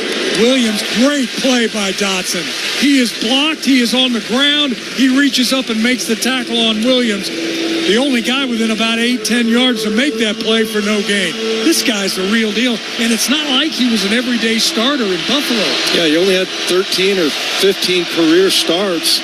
So he was the bigger question mark as far as the inside backers go. But once again, you just see him fighting and scratching for every last little inch on the field. And on that play, he's able to just kind of almost slide into. He throws his body at the offensive lineman and then able to just slide over and trip up the running back. Denver 2 of 9 on third downs, and now I think Sean Payton calls the timeout from the far sideline. We'll keep it right here. Bo Nix, by the way, in this as he started this drive, 9 of 17. Little screen pass there, just got nothing. 25 yards, no touchdowns, and one interception. So it's not like he's thrown for a ton of yards. He's dumped the ball off, which is, I'm sure, what Sean Payton has told him to do. But he's also tried to throw the ball downfield, and those pesky Seahawks defensive backs just keep getting in the way. Yeah, I thought it was going to be a tough time for him, but I got to say, watching Bo Nix be, first rookie starter for Denver since John Elway. And I remember John Elway, he came in and lined up underneath the guard the very first play. He turned out to be pretty good. That's what I remember, yeah. Well, the one thing the Seahawks haven't been able to do so far in this first half is get any real pressure on Nix. I expect we'll see that change in the second half. But let's see what they can do right now on third down and 8. Denver at its own 38. Kind of a low snap. Nix steps up in the pocket, going to scramble. Now he throws wide open. Caught in the middle of the field is Sutton, and he's in Seattle territory. He started to run. Looked like that drew some of the defenders toward the line of scrimmage, and then Sutton makes the catch behind him for 17 and a first down. Yeah, I think you're right, Steve Dodson. He saw the Knicks start to run, and he was kind of in that area where the ball was caught. Can't say I blame him, but with Bo Nix, he's a pretty confident kid. I think you got to hang there for a little while and then come up a little bit later to try to force him down. First and 10 at the Seattle 45. Nix under center, single wide out far side. Turn and hand straight ahead. McLaughlin kind of fights his way through the initial line of scrimmage down near the 40-yard line. We'll say call it about a 3-yard gain by the time they unpile him. And we have gotten to the 2-minute warning. This is the 2-minute warning. Thanks, Brad. I think I said that. 2 minutes to play here in the first half. Seattle now trailing Denver 10-9 on the Umpqua Bank Radio Network. 2 minutes. Hey, Seattle fans, you don't get called the 12s just for looking pretty in the stands. You're the loudest bunch out there, and the McDonald's app rewards your passion. Every home game, when the rival kicker misses a field goal, you score a free 6-piece Chicken McNuggets the day after the game with a $2 purchase. If they miss 2 field goals, you get 10 McNuggets with a $2 purchase. Only in the McDonald's app. Valid once a week at participating McDonald's. Offer valid the day after the game. Excludes tax. Must opt into rewards. We are Seattle Sports. 7:10 a.m. on your radio. Streaming through the Seattle Sports app. Get new videos, podcasts, and articles on the Seahawks and Mariners from your favorite Seattle sports personalities daily.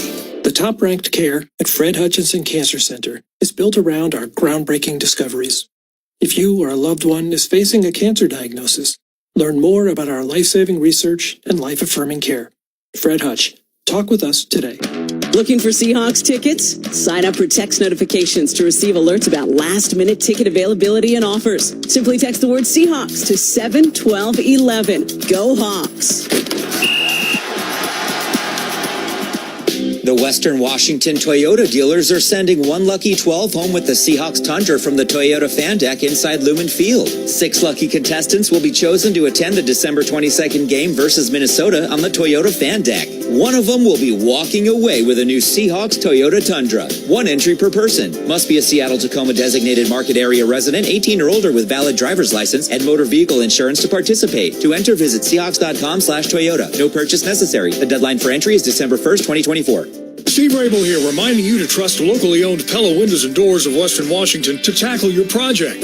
Their selection of windows and doors can't be beat. Schedule a free consultation with Pella Windows and Doors of Western Washington. Go to PellaPNW.com. Seahawks football all season long. Touchdown! Seahawks! On KIRO Seattle, KIRO FM HD2 Tacoma, Seattle. Coming up on the Seahawks halftime report, Michael Bumpus, Paul Moyer, Ray Roberts. We're going to break down this first half, preview the second half. Right now we're looking at a 2nd and 6 for the Broncos. Empty backfield, Bo Nix from the shotgun at the Seattle 41. Trips to the right, slot left. Seattle rushes 4. Nix steps up, fire down the middle, almost almost intercepted. Man, it hit Dotson right in the hands. There's a Seattle defender, it seems, everywhere Nix wants to throw the ball, and that time could have been the second pick of the game for the Hawks. Instead, it brings up 3rd down and 6, and the Broncos come right back to the line of scrimmage. Oh, man, he's got Wyman hands. Oh, he should have had that. Nix out of the shotgun. Trip set right. Now he comes up to the line of scrimmage, talks to his lineman, maybe changing the protection as the Seahawks move in and out on defense at the line of scrimmage. Now Nix steps back. Clock ticking down. 3, 2, snap, shotgun. Nix being chased. Gets to the far side, still being chased. Mafe runs him out of bounds, far side. Well short of the line to gain. Witherspoon had a shot at him first on a quarterback blitz, but Mafe got to him and ran him out of bounds, and it's going to bring up 4th down. Well, I got to say, I've never seen, and I know it's been a short period of time, but I've never seen a quarterback or anybody do that to Spoon.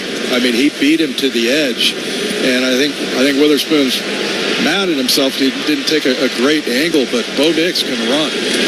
Dixon with the punt. Williams, the deep man. It's going to bounce at the 10 and then bounce out of bounds. Might be closer to the 11 before it bounced out of bounds. And that's where the Seahawks will take over once again in their own end of the field. Boy, Mafe is going to get credit for a sack. How about that? On that play.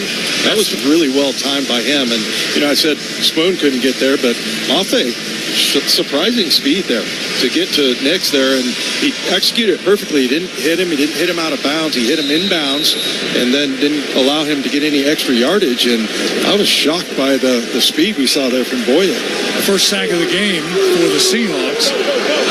Now 1st and 10 with 1:41 to play here in this first half. Gino from the shotgun has a single wide out far side. That's DK. Gino's looking down the middle, steps up in the pocket. Now he's going to get swarmed under. Back inside the 5-yard line. And a timeout is called. Now there's pushing and shoving down on the field. Bradford in the middle of that. But again, Gino just can't get the ball out of his hands because the entire defensive and offensive front is falling back into his lap. Denver, they're second. It will be 30 seconds. Well, and again, there wasn't a lot of, exotic, but Stone Forsythe just got pushed into Gino's lap. I mean, Jonathan Cooper, which I think that's a couple of sacks that he has now. I mean, and he's got a couple of pressures, and he just overwhelmed Stone Forsythe.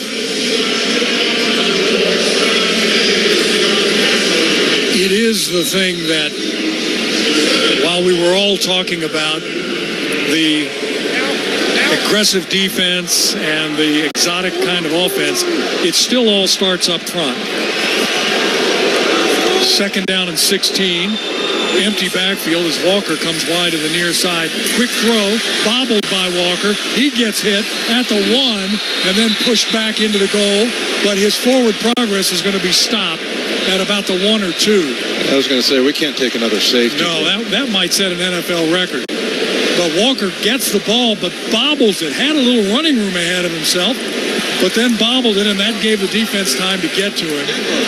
Now Denver calls a timeout. That's their second. Please set the game clock. No, that's their third. I beg your pardon. 1:28 on the game clock. The Seahawks have 2 left. Denver's used all 3. And the Seahawks just have got to find a way to get out from under their own goal line. They're under goal posts. Because this has been not good for them and the kind of pressure it's putting on the offensive front. Well, I think they're going to have to get Stone Forsythe some help over there, whether it's leaving a tight end in, especially with Jonathan Cooper, because he's got great quicks. He can get around the edge, but we saw on that one, he just basically bull rushed him back into the quarterback's lap. They've got some pretty good defensive guys up front. Zach Allen, the former Arizona Cardinals, a pretty good one too. 3rd down and 18. Gino under center. Handoff straight ahead. It's Walker. Jumps over a man. Still moving. Out to the 10. As 2 Broncos are slow to get up. Well short of the first down, but at least a gap opening up. And Walker took advantage of it and picked up some positive yards. 9 of them to be exact. But here comes Michael Dixon on to punt again. I sense a little frustration with Ken Walker. He just hasn't had not much room to run. And he's kind of making everything up on his own after contact and hasn't had with the most wide open run we saw by far was Geno. And everybody had their back turned playing man-to-man, but Walker hasn't had a chance to really get going. Let's see if Michael Dixon can flip the field here. And now there's a timeout called by the Seahawks. I think they wanted to see if they could get somebody to jump into the neutral zone and avoid the delay of game as well. The clock was ticking down. So Seahawks now use their second timeout. They have one left. And they're still going to punt the ball away. Michael Dixon, as we all know, can flip the field with one kick. Yeah, he sure can. And he's got that funky spin where he'll kick sort of the point of the ball. But, as far as he's just going to boot this one away. And a lot of times you don't do that just because you don't want to, as they say, like in my marriage. And mine too. Outkick your coverage. Yeah. But he averages now, his career average is 48 yards. That's number 2 all time NFL. That's amazing. That is pretty incredible. And he has so many varieties of how he kicks it and what direction he kicks it to. So here we go. Mims is the deep man for Denver. He stands at his own 35. Dixon takes the snap, gets this one high, a little bit wobbly. Mims at his 36. Straight ahead, out to the 45. Gets to the sideline, steps out of bounds, far side. And so the Broncos are going to be 55 yards away from pay dirt, making less than that, 53 yards away, with 30 seconds left here in this first half to at least try to get into field goal range once again as Denver continues a 1-point lead based almost solely on 2 safeties here in this first half against the Seahawks. Like we were talking about earlier, safety is punitive. You give up a couple points, but then they get the ball back, and that defense really has done a pretty good job in this game, limiting them to 10. Slot near side. Nix is going to roll to his right, looking downfield, being chased, pump fakes, now steps out of bounds. Near sidelines in front of the Seahawks bench, picks up a yard as Jones and Dotson were both on their horses, running him to the near side. But again, Bo had no place to throw the ball. Yeah, great coverage downfield and very disciplined. This defense has been a really huge, I don't want to say huge surprise, but it's been pleasant. A pleasant surprise because the way everybody seems to be playing together. And even if you miss a tackle, there's another guy right there. So I think mostly what it's doing is allowing these guys, it frees them up to just go and play the game fast. Second down and 9, slot to the far side. Nix from the shotgun takes the snap. Drops back, looks, he's going to fire downfield, and ball is knocked away. Reek Woolen, right on coverage, reaches out in front of the intended receiver, Josh Reynolds, and slaps that one down. When you got guys that can be sticky as cornerbacks, as we like to say, then you can really start to put some pressure. Here's a third down, right back to the line of scrimmage are the Broncos. Third down and 9. Timeout call. That must have been the Seahawks. Seattle. Yeah. Their third and final. It will be 30 seconds. I think Mike wanted to make sure, Mike McDonald, that he had everybody where they were supposed to be. Well, that defense, because Denver came up to the line of scrimmage really quickly. That play by Reek Woolen, you were talking about him being sticky. You not only have to just read, you don't know which way the receiver's going, obviously, but covering, knocking down an in route like that, especially that deep, he had a lot of ground to make up, and he was all over him. So Reek Woolen had just a great camp. I think a lot of people said he had a down year last year just because they expected his trajectory from his rookie year. I mean, he was a 5th rounder, starts, goes to the Pro Bowl, but I think he was banged up a lot. Yeah. Last year he had some ankle problems, and now he's healthy, and he's had a good camp. And I expect to see him make a lot of plays like that, one he just did this year. Broncos 3 of 11 on third down. Looking at third and 9. Nix has a back on either side of him. Steps up, fires down the far sideline. Back shoulder throw is caught on the far sideline, and that time Josh Reynolds was not going to have a pass knocked down, as Trey Brown was in coverage, giving away a little bit of height. And now the Broncos, with 13 seconds left, are within field goal range. That's a 25-yard gain on that back shoulder throw. I got to say, Bo Nix does not look like a rookie. No. I mean, that was right on the money. He's taken off running. He moves around the pocket really well, and that was a really good pass that Trey Brown got beat on there. Williams in the backfield, one of the running backs. Nix out of the shotgun. Takes the snap. 3-man rush. Nix is going to scramble to his left, being chased. Hall chases him out of bounds. Short gain, if at all. But it stops the clock now with 7 seconds left. And I got a feeling that Sean Payton is going to send the field goal team on, and he does. So the Seahawks defense has once again been able to deal with adversity and try to keep the Broncos out of the end zone. But a 45-yard field goal here upcoming from Will Lutz. Off the left hash mark. Riley Dixon, the punter, is the holder. There's the kick. It's away. And it's good. So Lutz has been perfect. We still have 2 seconds remaining. And the Broncos stretch their lead now 13-9. Sounds like a baseball game where the pitching wasn't very good. With 2 seconds left to play in this first half. I can tell you one thing, as I look down at the field, some of the Seahawk defenders, Big Cat, Murphy, those guys, they have been on the field a long time here in this first half as the Seahawks defense make that offense. With the exception of the touchdown drive with Gino on a 34-yard run, has really been unable to get anything going. And they've been under their own goalpost the whole time. You said that was his longest run? Is that right? Of his career? Yeah. Not his longest touchdown run, just his longest run. It's pretty impressive. But yeah, Gino really doing a good job considering what's going on. I don't mean to sound like I'm harping, but boy, you are. The offensive line has it's been tough. They've made it really difficult for Gino to get his feet set. Well, Denver's run 40 plays. The Seahawks have run 24. Defense has been on the field for 18 minutes here in this first half. Here's the kick from the 35. Lutz going to come up a little bit short of the goal line, so Laviska Shenault brings it out and slides down, and that's going to wind the clock down, and that'll do it for this first half. Broncos head to their locker room. The Seahawks head to theirs. This is the end of the first half. And the Broncos lead going in at halftime 13-9. The Broncos are going to get the ball to start the second half, remember. Meantime, we have Paul Moyer, Ray Roberts, and the one and only Michael Bumpus coming your way. They'll kind of break down everything that we have seen here in the first half, and they'll set you up for the second half.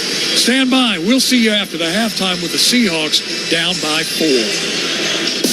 Welcome to the Seahawks Halftime Report. Now, here's your host, Michael Bumpus. Welcome to the Seahawks Halftime Show. I'm Michael Bumpus with Ray Roberts and our guy Paul Moyer. Man, this game started a bit shaky, Paul Moyer. The first play for the offense, you get a sack. The second play, there's an interception, and we're sitting in the press box, which Denver's way too loud. Calm down in there. And we're like, look, things are going to get going. This offense will get better. The offensive line continues to struggle, but one thing for sure, that defense is flying around. What are you seeing, Paul? Yeah, I mean, first of all, offensively, just no rhythm, just fundamental mistakes. You know, as you mentioned, you get the sack, you get the interception. We've got 2 safeties so far, being backed up. Right now, to me, it's special teams as much as anything. I know offensively we've struggled, but they struggled offensively just as much, and it doesn't feel as bad because they weren't backed up at the 1-yard line twice like we were. We've got to be able to field punts, things like that. We can't fumble the ball on punt returns. But you're right, man. Defensively, this is what we hope for. They've been dominant. They haven't given up a touchdown. Really, the only thing they've given up 3 points today. The offense doesn't work if we don't get those big boys going. We've seen George Fant go into the locker room. He's banged up. Christian Haynes has made an appearance there. Connor Williams is out there. Break it down for us, Big Ray. What you see on that O-line? Yeah, what I see, it looks like an offensive line that just hasn't played a whole lot together. You have, Connor Williams is playing in his first game here. He didn't play any preseason, didn't really practice any preseason until this week. And then you had Big George Fant go out of the game, who's in place of Abe Lucas. And then you have Forsyth and Bradford playing beside each other. And Bradford has had a really inconsistent first half. I think both guards have had their moments of not playing as well. And so in order for this offense to get going, those interior guys have to find a way today to fight through whatever it is that's going on and get really focused in on what they're trying to get accomplished. We got a first-time coordinator in the NFL. You're backed up. You stay in that shotgun position. You hand the football off. That contributed to the sack situation. We can't ignore D. Williams and his muff punts, put him back there. But Grubb's got to find something out about himself, making these second-half adjustments. What do you expect? Yeah, I would go, first of all, I'd do a heavy dose of running the ball. Yeah. I mean, we're not trying to run it right now. And I get it. I bet half of his script is still available. I mean, we don't have that many plays so far. That first safety was a hold on Bradford. Man, just you can't do that in the end zone. You just can't. You hold in the end zone, it's a safety. The second one, I didn't love the call. I think we ran a trap. It was a bit of a delay backed up. You can't have that either. I mean, two safeties is obviously very rare. Matter of fact, I heard it's the first time Denver has had two safeties in a game since 1982 here in Seattle. Oh, wow. So, we're there. Now, look, as bad as we have played, 2 turnovers, 2 safeties, we're down 13-9. And the good news is we're kicking in the second half because I think we're so dominant on defense. We have an opportunity to flip the field position. We have not had the field position battle because we've been backed up so much offensively. Big Ray, is this the time where you bring the tight ends in and help that offensive line with 12 personnel and all that stuff? Excuse me, 21? I think it's a little bit of that, but then also we just haven't seen the Ryan Grubb running offense because they just haven't been able to get in the rhythm. So the times when they have motions and movements and pre-snap, post-snap movements, we haven't seen any of that. They've been kind of just lining up, running straight downhill with the football. And so I think it's all going to matter of getting into a rhythm, getting a couple first downs, and then kind of moving the ball so he can get into a rhythm as a play caller. All right, man, lots more to do when we get back here. The Seahawks are down at home 13-9. At BECU, we're proud members of the 12s community. Jersey casual dress code on Blue Fridays, hoarse voices on Monday mornings, and flying that 12 flag every day of the week. We know how much the 12s love to show their pride, because we do too. That's why we give our members a chance to show their Seahawks pride with every purchase. So join us and get the Seahawks Debit MasterCard from BECU, the official debit card of the Seattle Seahawks. BECU, power in people. Membership required. Restrictions apply. Insured by NCUA. For the Seahawks, growth is a team effort. Coaches maximize your performance. Teammates push your limits. But in business, who's there to help you grow? Lumen, that's who. Like saving game day broadcasts from lag time, connecting 60,000 plus live fans at the stadium, delivering benefits of the cloud for your network, secure as a defensive line, legendary as the fans that cheer them on. Welcome to the on-demand network that meets your demands. Learn more at lumen.com. Services not available everywhere. Do you want to tackle COVID this season? Ask your pharmacist or doctor about how a non-mRNA vaccine can help. Seahawks Radio is brought to you in part by Novavax, a proud partner of the Seattle Seahawks. Don't punt on getting your COVID vaccination. Novavax, COVID vaccines built different. Learn more at ChooseNovavax.com. Proud partner of the Seattle Seahawks. Washington's own Joel McHale is live at Muckleshoot Event Center October 3rd. Experience Joel's hilarious trademark snark from hit shows like Animal Control and Community, live on stage October 3rd. Get tickets right now at muckleshootcasino.com. Please game responsibly. Put it up. Yeah. Well, we haven't thrown that much. Yeah. Welcome back to the Seahawks halftime show. Michael Bumpus with the fellas, Big Ray and Paul Moyer. Let's go through some of these stats. Geno, 8 for 12 for 59 yards, 1 interception the very first play of the game, but he made up for it. He has 1 carry for 34 yards. That is a big touchdown. Ken Walker has 7 carries for 19. Zach Charbonnet, 2 for 3. Tyler Lockett, 1 target, 1 catch, 19 yards. JSN picked up a couple of first downs, 2 for 19. That defense is flying around. J Love looking good, 7 tackles. You got Dodson with 6 as well. You got Mafe with a sack. You got Derek Hall with a sack. They're contributing on defense. The halftime stats are brought to you by Lumen, the on-demand network that meets your demands. Big Ray, the question that I held off from asking you, because I wanted your live reaction, was that we were talking about play action, He ain't got no time to play action. So what do? You're just stubborn. You keep running the football because you need to be able to play action. Geno, one of the best in the game when it comes to throwing out the play action. Well, I think maybe what they have to do is take a script from the Broncos, because the Broncos been protecting with like 6 and 7 dudes, and so maybe the Seahawks need to end their play action, still keep 6 or 7 guys in, so they can find some double teams on the edges or in the middle and give Geno time to push the ball down the field. Before we get to you, Paul, let's pause 10 seconds to give our network stations a chance to identify themselves here on the Umpqua Bank Radio Network. Seahawks football all season long. Touchdown!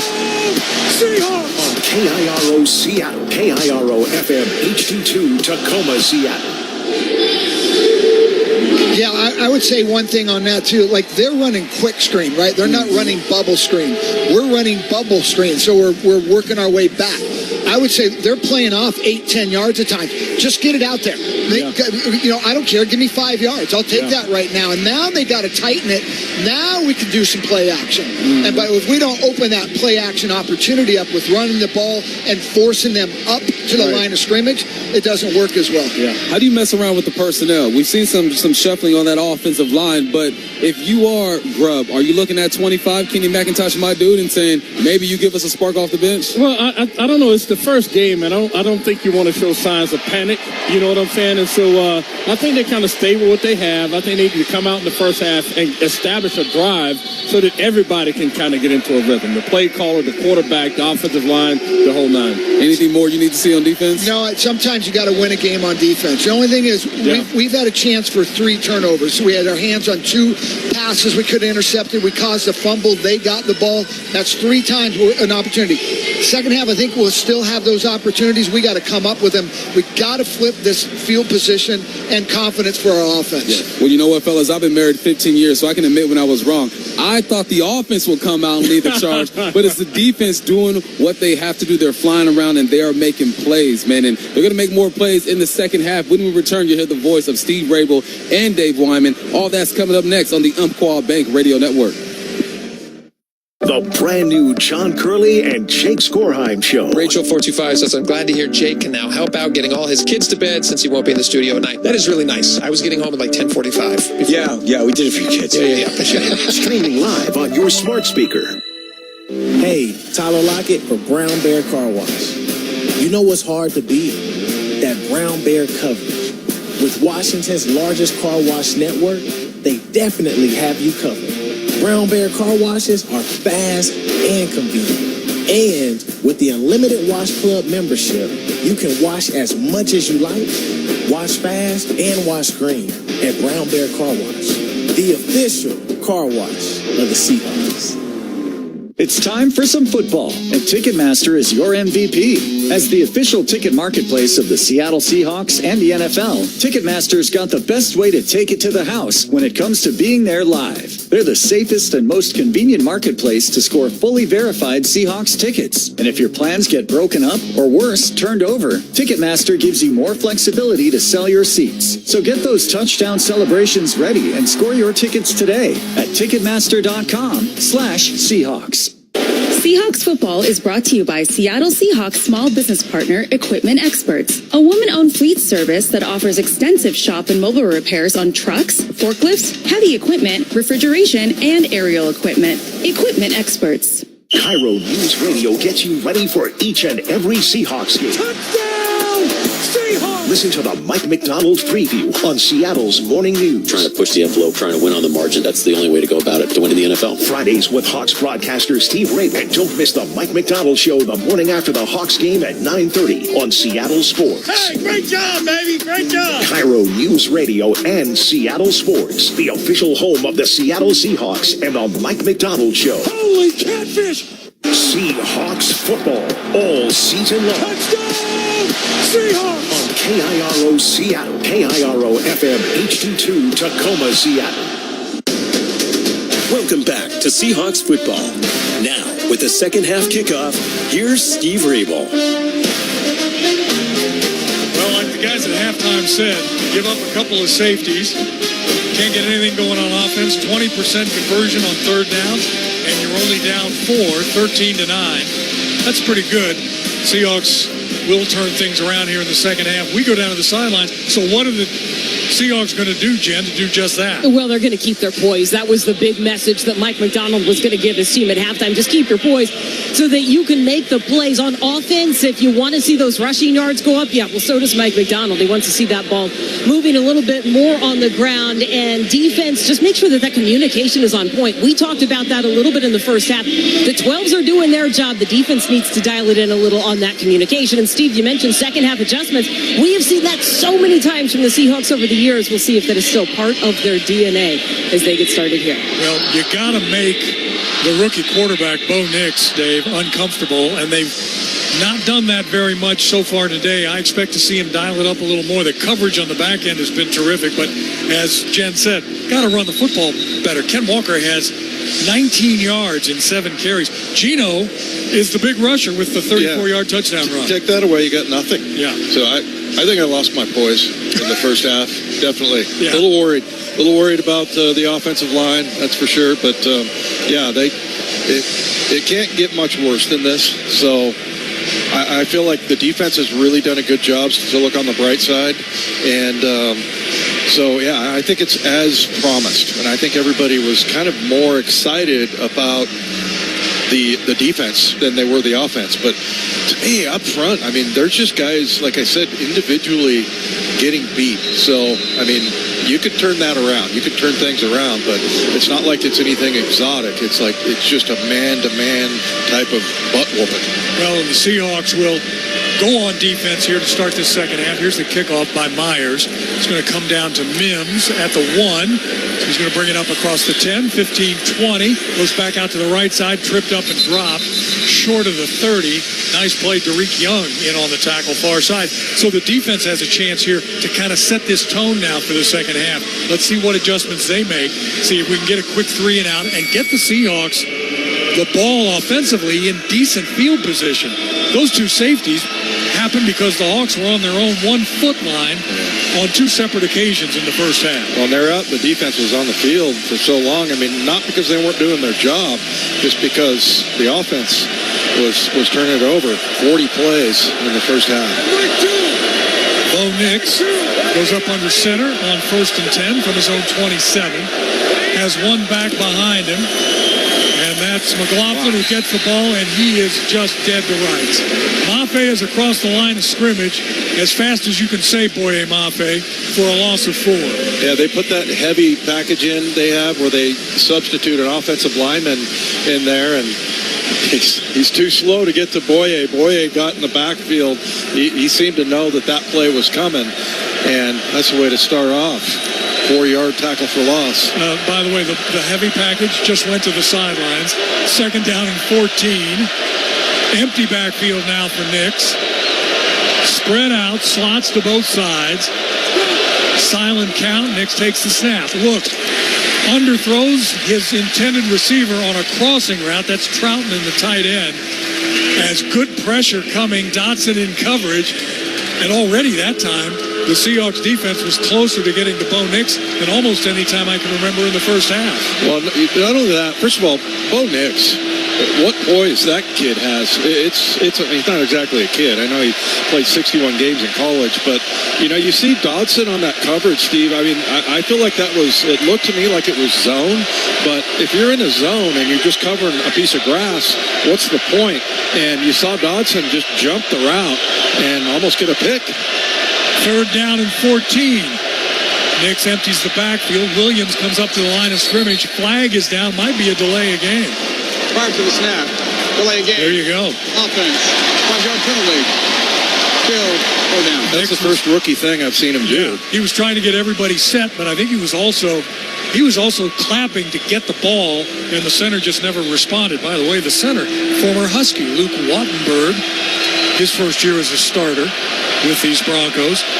Denver 4 of 12 on 3rd down. This is 3rd and 19. Now, I remember there were times last year when we would kind of say, holy smokes, we got to be careful to give up.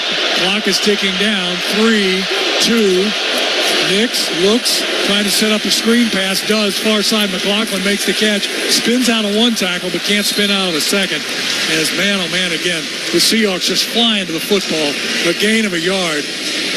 And so now, the Seahawks will drop back D. Williams, and Dixon will punt this ball away from inside his own 5. Well, I think one thing Mike McDonald on the defensive side might be a little disappointed by is some of the missed tackles, but there's been somebody there every time. Actually, 2 or 3 players in the area. Here's the kick. High, wobbly. Williams at the 39. Fair catch. And we'll take a break. And the Seahawks have excellent field position. 13:31 to play here in this third quarter. Seattle trails 13-9. You're listening to the Umpqua Bank Radio Network.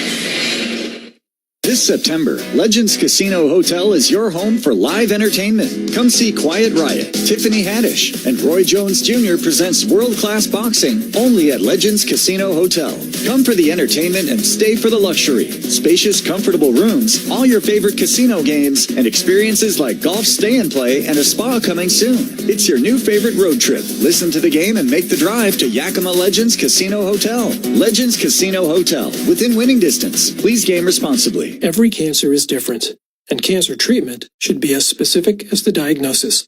At Fred Hutchinson Cancer Center, teams of world-class researchers and doctors work together on treatments designed specifically for you.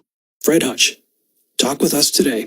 A taste of what makes Oberto great with Stephen Oberto.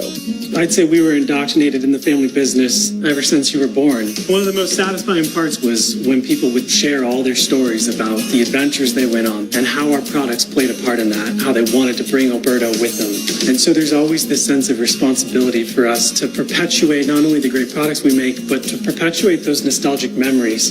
Oberto Specialty Meats. Quality, flavor, heritage. Have your electrical checked today. A licensed electrician from Beacon Electrical will come to your home and perform a whole home inspection for just $99. Go with Beacon Electrical for all your electrical needs. Stop freaking. Call Beacon. 1-800-FREAKIN or online at beaconplumbing.net. Hey, Seattle fans, you don't get called the 12s just for looking pretty in the stands. You're the loudest bunch out there. And the McDonald's app rewards your passion. Every home game, when the rival kicker misses a field goal, you score a free 6-piece Chicken McNuggets the day after the game with a $2 purchase. If they miss 2 field goals, you get 10 McNuggets with a $2 purchase. Only in the McDonald's app. Valid once a week at participating McDonald's. Offer valid the day after the game. Excludes tax. Must opt into rewards. Seahawks football all season long. Touchdown! Seahawks! On KIRO Seattle, KIRO FM HD2 Tacoma, Seattle. Today's game is presented by Coca-Cola. Tackle game day with the great taste of Coke Zero Sugar. Is it the best Coke ever? Try and decide. Gino in the first half, 8 of 12 for 59 yards. He threw a pick and no touchdowns. He did rush for a touchdown. Starting this second half at his own 39-yard line with Ken Walker beside him in the backfield out of the shotgun. Walker gets the handoff. He goes over to the left side. He gets hit and still falls forward out to about the 45 for 5 yards.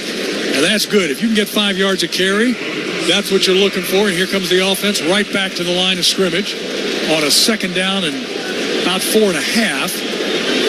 3 receivers far side. Here comes the blitz. Back shoulder throw. Lockett makes the catch. Coverage was there, Riley Moss, but he just couldn't get turned around fast enough. And Gino said, if they're going to rush, we're going to get the ball out of our hands quickly. I don't think everybody went on the snap there. Like Forsythe was a little bit late. So, Gino, that was almost like a throwaway. Best throwaway I've ever seen. It was a 14-yard gain and a first down, 1st and 10 at the Denver 43. Gino has him right at the line of scrimmage with 3 receivers far side. DK is the wide man in the trip set. Shotgun snap, handoff straight ahead. Walker has running room.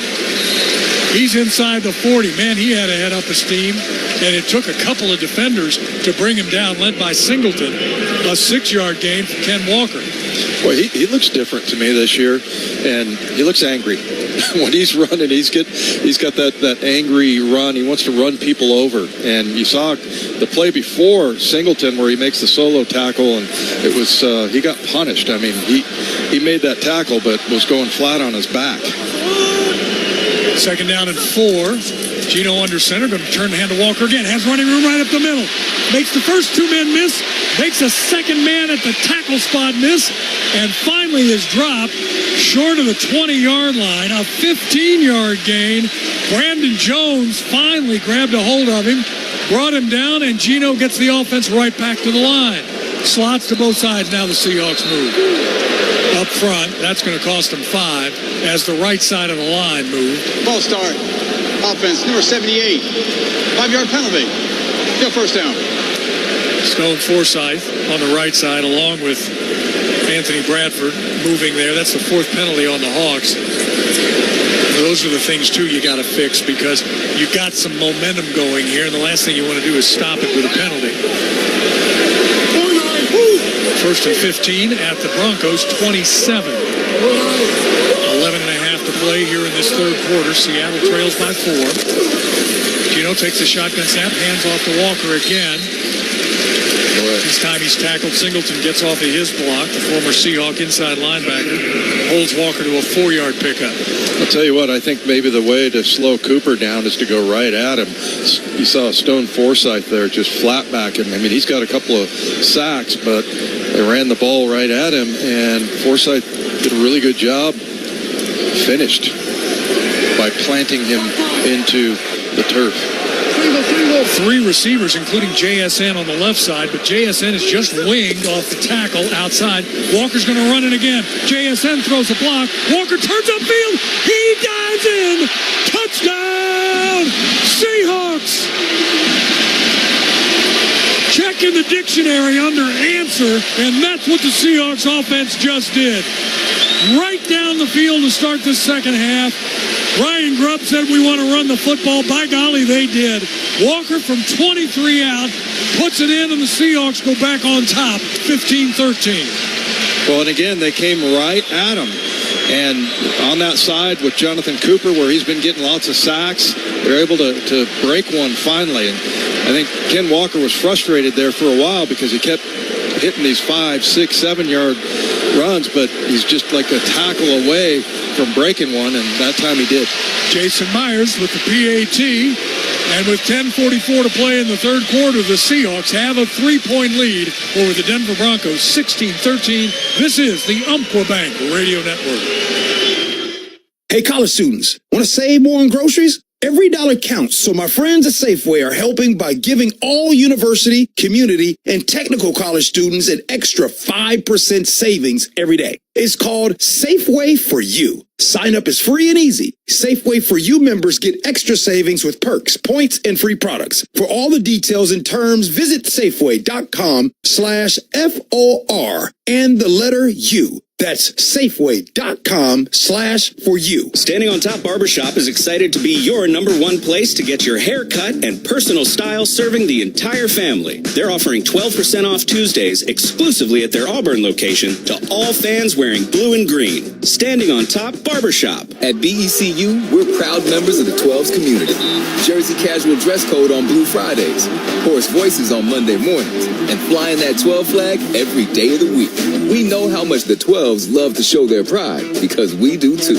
That's why we give our members a chance to show their Seahawks pride with every purchase. So join us and get the Seahawks Debit MasterCard from BECU, the official debit card of the Seattle Seahawks. BECU, power in people. Membership required. Restrictions apply. Insured by NCUA. Have an event you need catered with great tasting pizza? Forget delivery. Call Jed's Big Slice Pizza Truck. From corporate events to luncheons and everything in between, Jed's Big Slice has you covered. Go to jedsbigslice.com and follow them on Facebook and Instagram. Hawks Live. Thursday nights from 7 to 9. Live from Bellevue Square Center Court. Join former Seahawks Michael Bumpus and Paul Moyer as they go deep on the Hawks with player interviews and opponents analysis. And we look like offensively the team that we thought we were. How do we win a football game? That's what makes you a great quarterback. Every Thursday night throughout the Hawks season. Geno Smith has himself a day. Presented by the Dining District of the Bellevue Collection. On Seattle Sports and the Seattle Sports app.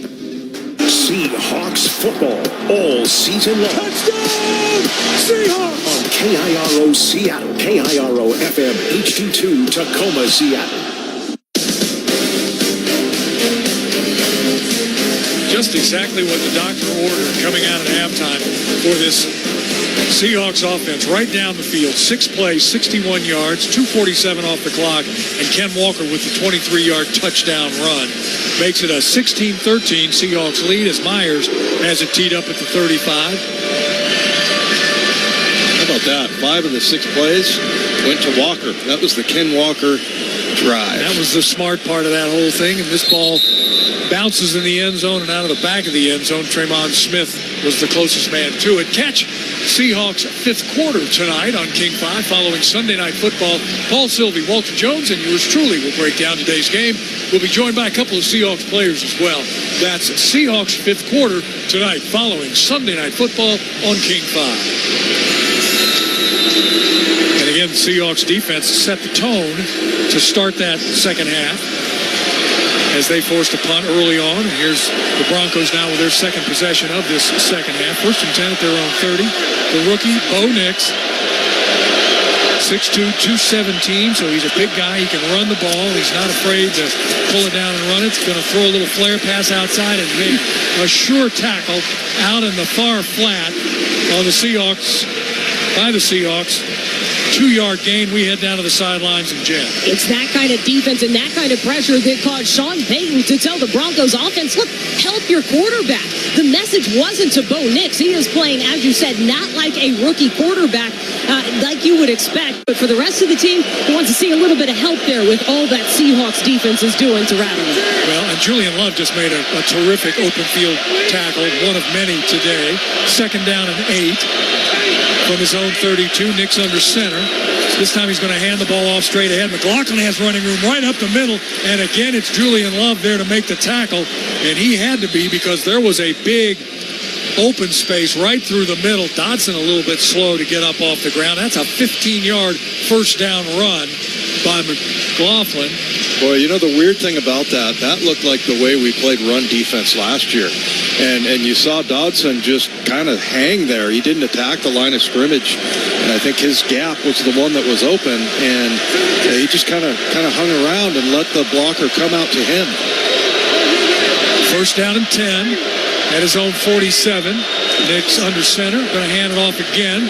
Straight ahead. Finds a little, no. I was going to say found a little bit of a gap, but no. Audric Estime from maybe a yard.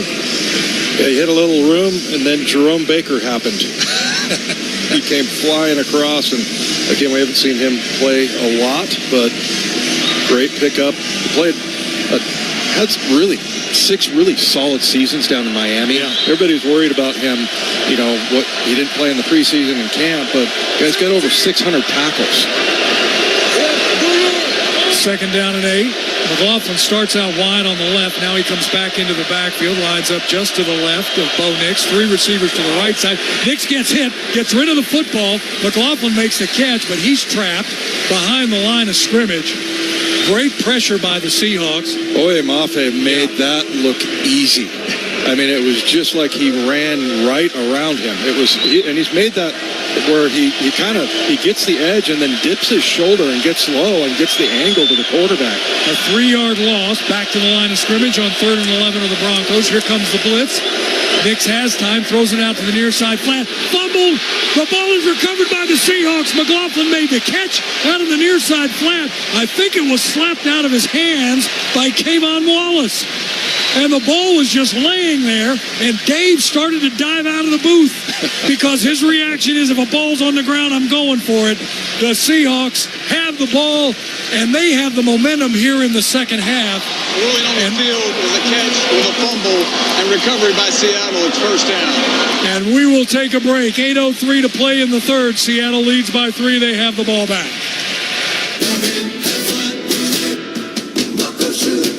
Football fans, everybody in the Northwest knows the best place to game is Muckleshoot. With the best games, the best food, the best live entertainment, and the Northwest's best sportsbook.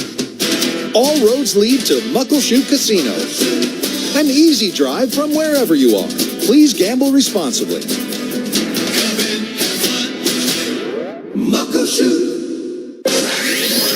Richmond 96 double. Around around the NFL with Curtis Rogers. Cowboys and Browns. Dallas has been given to Deshaun Watson fits today. Micah Parsons with the tip. Eric Kendricks with the pick. Watson tipped in the air. That's intercepted by Kendricks. An easy one for this Dallas D as Eric Kendricks has his first interception as a Cowboy. And guess who got it? Parsons tipped it in the air. More from Dallas. Kevontae Turpin taking the 60-yard punt return to the house. Turpin racing up the middle. Kevontae Turpin needs one more block. He's got it, and he goes for the touchdown. Dallas up 27-3 on Cleveland. Chargers going in front of Vegas. They lead 16-7. J.K. Dobbins, good to see him healthy. 65 yards and a touchdown today. Let's go back to the Seahawks and Broncos. Here's Dave Wyman and Steve Rabel. Curtis, thanks very much. Boy, oh boy, talk about two halves. First half, Seahawks kind of had trouble getting out of their own way at times, and the defense kept them in the ball game. This half, defense forces a fumble. It was close. I thought we might get a replay request by Sean Payton on the far sideline, but he didn't drop the red flag. Yeah, I think he caught it and then turned and took a couple steps. So I think what they call that a football move. Yeah. Looks like a football move. And yeah, Kayvon Wallace, at first I was like, boy, he's out of control. He's not going to be able to make this open field tackle, but he just stuck his hand in there and got the most important part, the ball. And Jerome Baker able to fall on it. But yeah, they've really, you see Julian Love, I think he's had one maybe missed tackle out there, but you see these guys, they're really good open field tacklers. Yeah. And Raves, that's hard to practice. Like you don't usually get that during practice, certainly. And then also, just in the preseason, there's not a whole lot of opportunity for those kinds of plays. Seahawks come out in an offset I formation with Brady Russell, the fullback, in front of Charbonnet on 1st and 10. The toss, Charbonnet, left side, gets a block, turns upfield, puts his shoulder pads down. He's almost down to the 40-yard line of the Broncos. That was old school Green Bay Packers sweep left for 6 yards. That's right. I formation. Yep. Got Brady Russell, who was the hero of the preseason, with the lead block there. 2nd down and 4 as Geno gets him right back to the line of scrimmage. Now everybody turns to the sidelines to look for the call. Russell stays in the game. He's going to wing on the left side. DK wide to the right. Geno from the shotgun going to hand the ball off again. Charbonnet stutter steps, finds a little room. He's going to be close as he picks up 3 yards. Going to be short, I think, by about a yard or so, even less than a yard. 3rd down upcoming. Walker comes back in along with JSN and Tyler Lockett. Seattle now 1 of 5 on 3rd downs. Kind of interesting that, since the second half began, you run the ball, which that was pretty popular around here for a really long time with Pete Carroll, and then you play good defense and get a takeaway. How about that? Great formula. There are some things in football that never change. 3rd down and 1 at the Denver 38. Geno goes under center. He's going to turn, hand to Walker straight ahead. He spins. He's going to fall forward and pick up the 1st down. A little bit of after-action play going on, and I think that was the rookie tight end, A.J. Barner, who was blocking about 6 yards downfield. The defender didn't like it very much. Boy, I love the design of that run. Just that Bradford missed his block there, but it's just kind of a counter play going back the other way, and was just one block away from Walker just hitting the gas there and getting 20, 25-yard pickup. Walker stays in the backfield on 1st and 10 at the Denver 36. Play fake to Walker this time. Pump fake. Geno's looking. Now he's going to fire. And there's a flag as JSN, Jackson Smith-Njigba, was literally shoved out of bounds by the defender on coverage. That's Jaquan McMillan on the near sidelines. Pass interference. Defense, number 29. By rule, the ball is placed in the spot of the foul. Automatic. 1st down. I love the element there of the play-action pass. They basically, the play action was the running play they ran before. Then they come back with a pass down there. And then, again, really smart football player in JSN gets himself in a position where he's not going to make the catch. There's going to be a penalty on the corner. 6:04 to play here in this 3rd quarter. 1st and 10 Hawks at the Denver 22. Seattle leads by 3. Walker in the backfield. Walker gets the handoff. Walker stutter steps, fights his way down to the 15, maybe to the 14-yard line. Boy, oh boy, when he gets up ahead of steam, he is tough to bring down, and he is so shifty and so strong. An 8-yard gain, back to the line of scrimmage with DK coming wide to the near side. Surtain is on him. Gino from the shotgun. Okay, they line up. They see what the defense wants to do. Now they're going to adjust at the line of scrimmage. Smith and Jigba now shifts over to the left side into a slot. Walker stays in the backfield. Gino, a blitz is coming. Walker gets it in the near flat. Turns upfield. Down to the 10. Down to the 5. Knocked out of bounds. Did he get inside the 5-yard line? No, he stepped out at about the 6. But it is going to be good enough for a first down, an 8-yard gain. And like we said in our keys, Ken Walker may be the guy that the Denver Broncos need to fear the most, and he's really making an impression on their defense right now.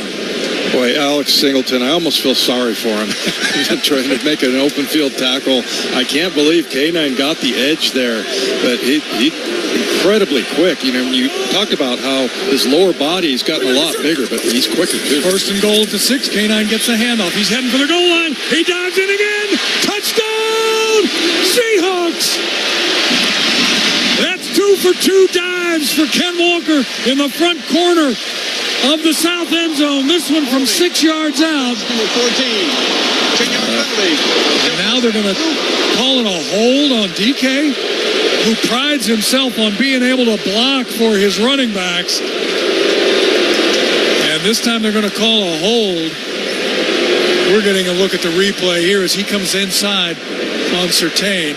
You know, he grabs some jersey. He's inside though. Yeah. You know, typically they don't call those inside, and if his arms were on the outside, I could see it, but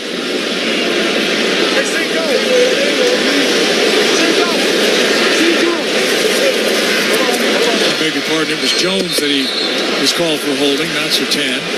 So, Seahawks looking at a 1st and 14. Now Charbonnet in the backfield with 3 receivers going to the left side.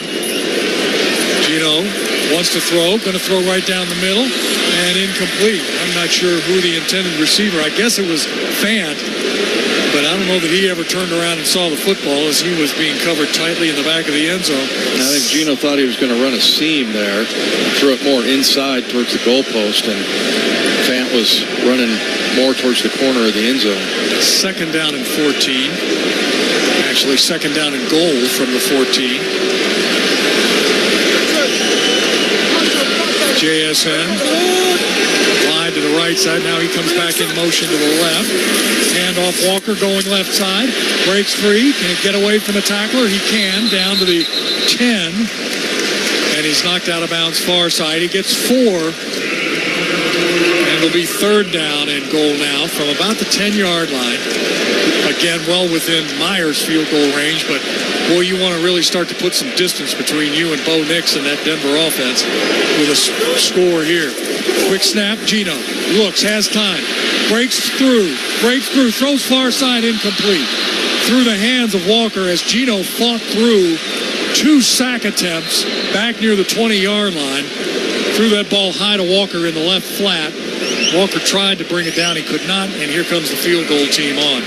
But Gino, just the ability, there's explosions going on all around you. Yeah. You got defensive linemen that are trying to kill you, and they're like within 6 inches, and you're able to move and keep your eyes downfield.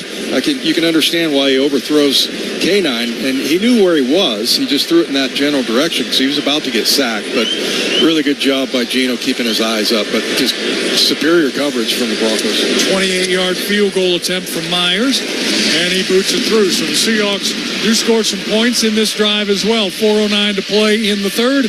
Seattle stretches its lead to 6, 19-13 over the Broncos. Hey Seahawks fans, this is Steve Rabel for Virginia Mason Franciscan Health. Everyone should know their blood pressure and cholesterol level. If they're too high, the risks of heart attack, stroke, and heart disease increase.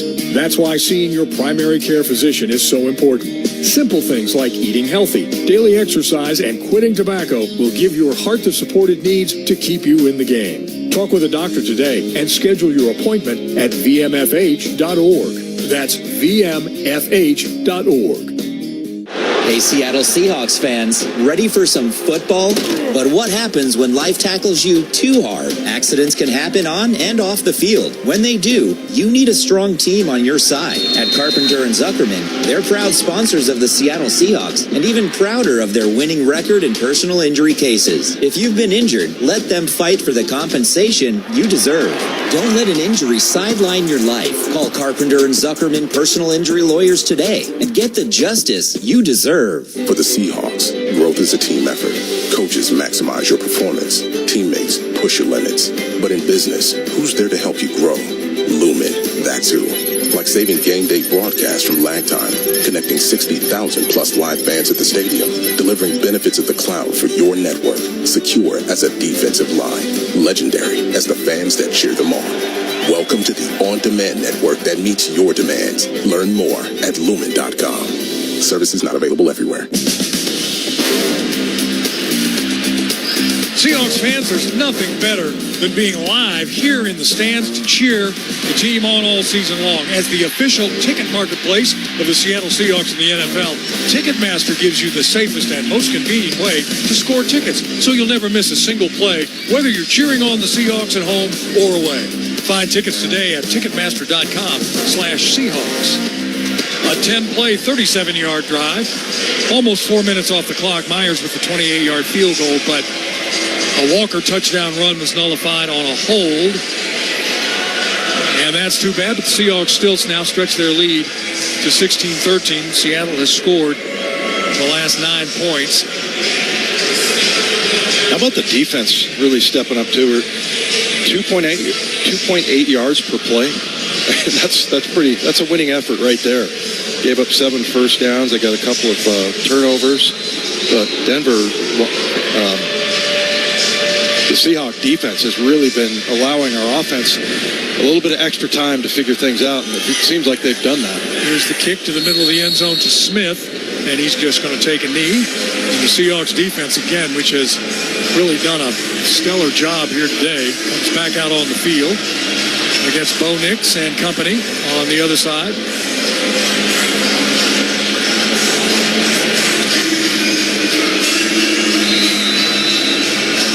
Take a look and see. Looks like Mike Morris now, one of the backup defensive linemen, former Michigan player, played under Coach McDonald at Michigan, is out there. Hankins is out there as well.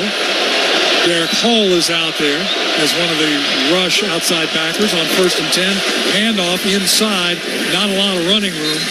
No matter how many times the running back McLaughlin tries to shuffle his feet and find a gap, there was just none there. He picks up a yard. Yeah, you just talked about Mike Morris on the play there. He's an interesting player just because he's so versatile. And the other thing about him, he looks like he could put on 20 pounds. Yeah. But I don't think he needs to. I think he's at the right place, but he can line up anywhere on that line. Matter of fact, now you see him coming off the edge. Yeah. Nix empties the backfield. He's got a trip set to his right with a tight slot on the left side. Baker is going to rush, 4-man rush. Nix gets rid of the football. Oh, man. Just blasted. Delay makes the catch. Kayvon Wallace right there to make the tackle. Jen down on the sideline. Well, Kayvon Wallace and Terrell Dodson are two guys who studied film of their teammates before they got to the season. Wallace watching all of the Seahawks games from last year. Dodson dialing up individual plays of his teammates, not just to see their physical abilities, but to learn how to communicate with them better. They are very vocal on the bench, and so is their style of play, Steve. And you can see the communication going on with hand signals out there. The guys talking to each other because it's so loud. 3rd down and 5. Here comes the rush. Nick steps up, throws a slant, knocked down. Intended on the far side for Cortland Sutton, and Trey Brown was right there on coverage. They're looking to the officials like that should have been interference, but I thought Trey Brown just made a great break on the ball. I thought so too, and we found out during camp that, we asked Ad and Dirty about who are the guys you can trust to match up one-on-one and go everywhere, travel with them as they call it. He says there's 3 of them, and one of them is Trey Brown, the other 2 being Spoon and Reek Woolen. Here is an absolute rocket from Riley Dixon. Williams is going to let it bounce, and it's going to go into the end zone. Holy smoke, that thing was shot out of a cannon. But it'll come out to the 20, and the Seahawks will start their 1st and 10. We've got 2:37 left to play here in the third quarter, and the Seahawks offense has kind of stabilized, found itself here in the second half. Scored 10 points, a touchdown by Walker, and a field goal by Myers here in this third quarter to give us a 19-13 lead for the Seahawks over the Denver Broncos. And you kind of get the sense, Dave, we've sort of seen everything the Broncos now have to offer. Seahawks go in at halftime, take a look at it. Now they come back out here in the second half and have been able to take advantage of some things, both on the ground and in the air. Yeah, especially on offense and running the ball. That was just, they got hardly anything out of that in the first half, and now they're living with it. Walker gets the handoff, doesn't find much running room there on a first down run. Cody Barton there in the backfield to help make that tackle.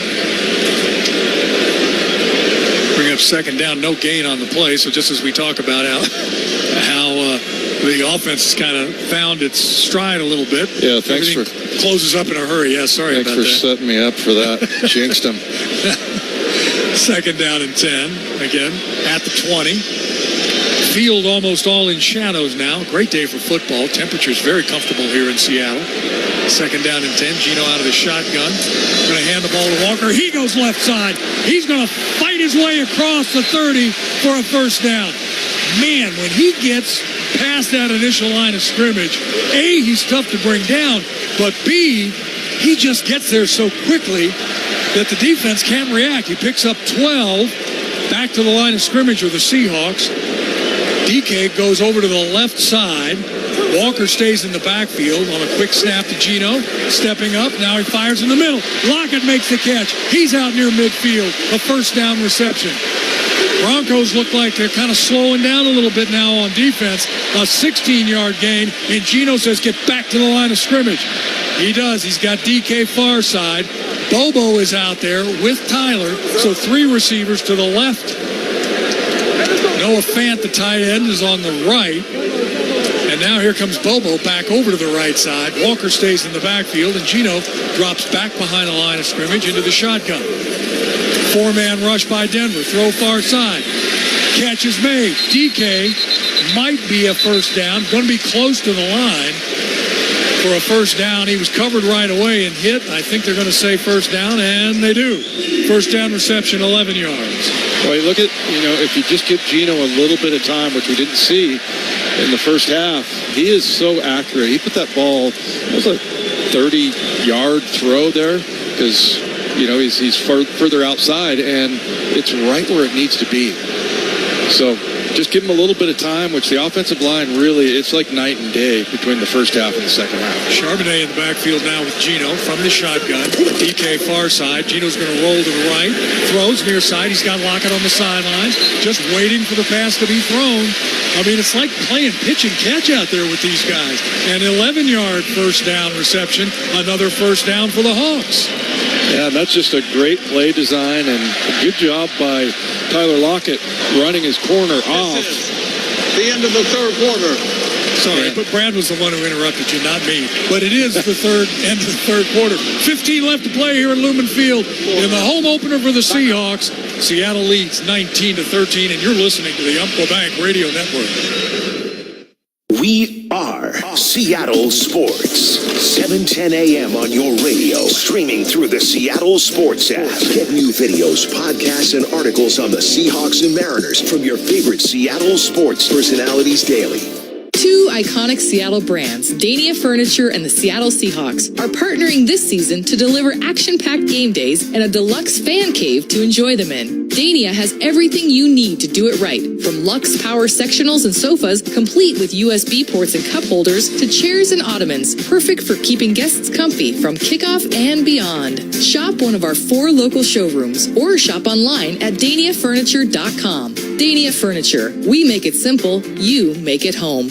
Ready to take your Seahawks game day to the next level? From pregame sideline passes to postgame field goal kicks, create unforgettable memories with friends and family this season at Lumen Field. Visit Seahawks.com/game day experiences to level up your game day. When seeking cancer treatment, you have options. Look to Fred Hutchinson Cancer Center, where innovative research is leading to unique treatments not offered anywhere else in the Pacific Northwest. Fred Hutch, Look beyond. Hey, Seattle fans, you don't get called the 12s just for looking pretty in the stands. You're the loudest bunch out there, and the McDonald's app rewards your passion. Every home game, when the rival kicker misses a field goal, you score a free 6-piece Chicken McNuggets the day after the game with a $2 purchase. If they miss 2 field goals, you get 10 McNuggets with a $2 purchase. Only in the McDonald's app. Valid once a week at participating McDonald's. Offer valid the day after the game. Excludes tax. Must opt into rewards. Steve Rabel here, reminding you to trust locally owned Pella Windows and Doors of Western Washington to tackle your project. Their selection of windows and doors can't be beat. Schedule a free consultation with Pella Windows and Doors of Western Washington. Go to PellaPNW.com. Seahawks football all season long. Touchdown! Seahawks! On KIRO Seattle, KIRO FM HD2 Tacoma, Seattle. Set to start the final 15 here at Lumen Field with the Seahawks on top by 6. Seattle's driving. Denver had 19 yards in the third quarter to Seattle's 149. Here's Gino on a first down and 10. Stepping up in the pocket. Looks. Throws downfield. Wide open. Touchdown! Seahawks! Zach Charbonnet wheels out of the backfield and nobody saw him except us. 30 yards for the touchdown. The Seahawks stretch their lead to 25-13. And the offensive line gave Gino all the time to allow that to be set up. That was a setup play. And somehow Charbonnet just disappeared off the radar screen. But the good news is that Gino had plenty of time to execute and wait for it. So it took a while for that to develop. Myers for the PAT out of the Michael Dixon hold. And, of course, it's up and good. And so 6 seconds into the fourth quarter, Seattle takes a 26-13 lead. Say 12s with throwbacks are back at the Pro Shop. Shop the official collection of 90s-inspired gear, including the iconic throwback jersey and more. Grab your perfect game day fit in-store at The Landing in Renton and Lumen Field or online now at Seahawks.com. And you know what? If you ask nicely, they might have a Dave Wyman throwback jersey that you can take home to your grandparents because they're the only ones who are going to remember Dave when he played. You know what? I found out that if you get a piece of tape, like white tape, you can actually turn the 1 on the 12 jersey into a 9. Really? And then it says 92. How about that? And then still people are going, who the hell's that? I have no idea why you would purchase that. Yeah, well, I feel for you, bud.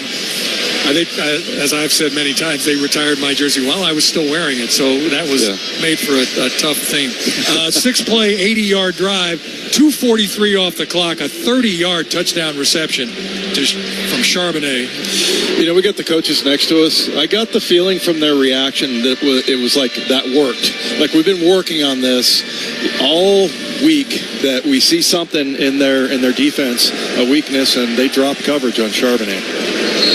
Myers with the kick, Smith with the kneel down, and so Bo Nix, who has actually acquitted himself pretty well today. He hasn't thrown every pass great, but he has shown cool under pressure.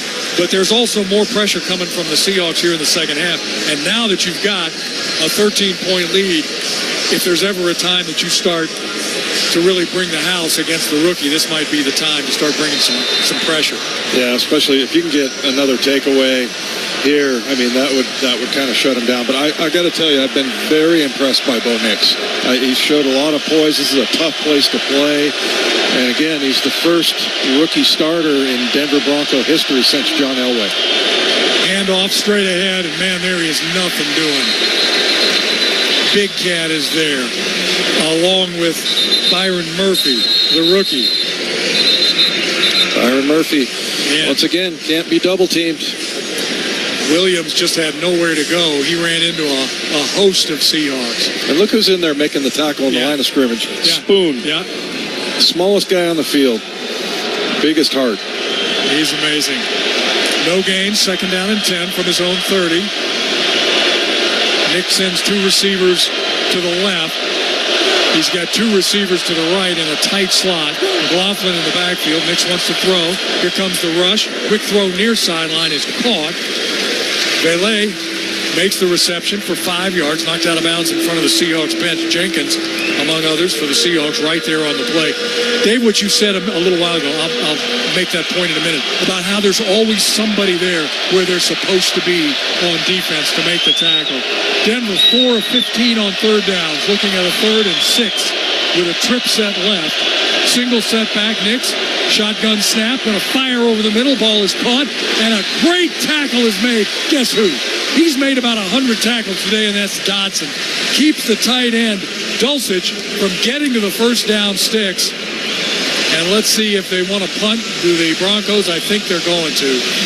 As, again, inside their own 40-yard line, Sean Payton says, let's not tempt fate here. I don't remember the last missed tackle.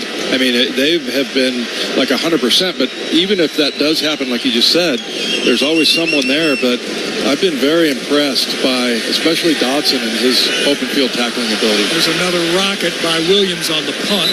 Beg your pardon, Dixon on the punt.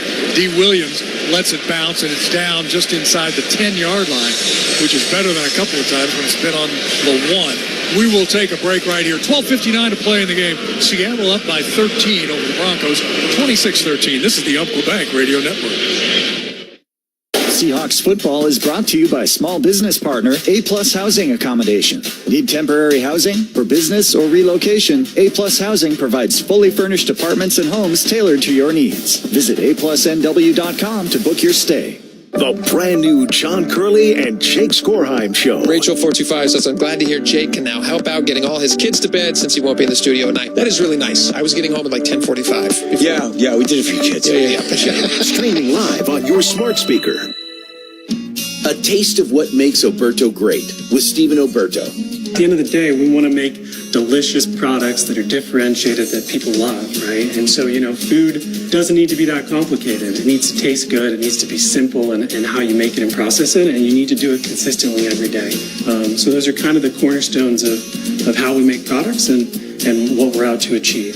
Oberto Specialty Meats. Quality, flavor, heritage.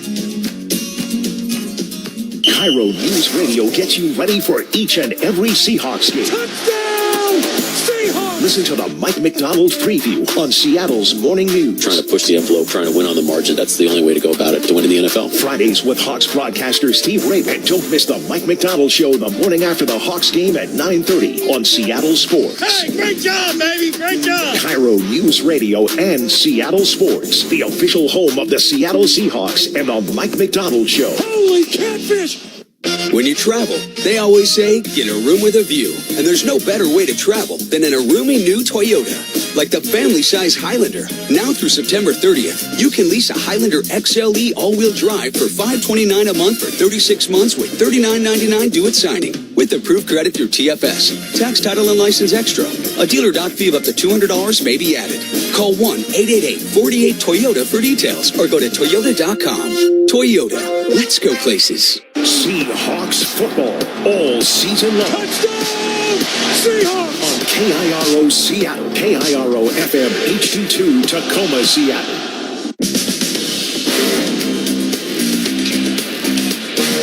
Seahawks break the huddle. 1st and 10 at their own 12-yard line. Just inside of 13 minutes to play in the game. Geno starts out in the shotgun. Now he steps up to the line of scrimmage.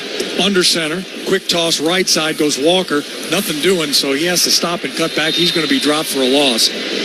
You talked about it earlier, Dave. Running side to side has been a little bit of a problem for the Seahawks. Running right at the Denver Broncos seems to be the way to do it. Yeah, that was a toss, but yeah, in particular, the safety play, and I think that was Charbonnet that got tackled, or was it Ken? That was Ken Walker. But yeah, just anything that goes sideways. But that one actually kind of a power running play, just a toss, kind of student body right, and just not able to get the block on the edge from your right tackle. Walker starts on 2nd and 14 out wide to the right. Now he comes back into the backfield with Geno. 3 receivers left. Denver looks like they might want to blitz. Cody Barton does blitz. Geno has time, going to throw to the near side. Coming back to make the catch is Tyler Lockett. He's slammed to the ground at about the 17-yard line. But a nice throw by Gino right on the money, a 9-yard gain, and it's going to make it a little more makeable, manageable third down here in about 5. It's going to be interesting to see at the end of the season which one of these receivers has the most yards or targets or catches. I mean, that's, I think, 3 for Tyler now. 5. Sorry, Tyler. I shorted you. Gino from the shotgun. Here comes the blitz again. Gino steps up, throws, open, catch is made. DK racing across the field.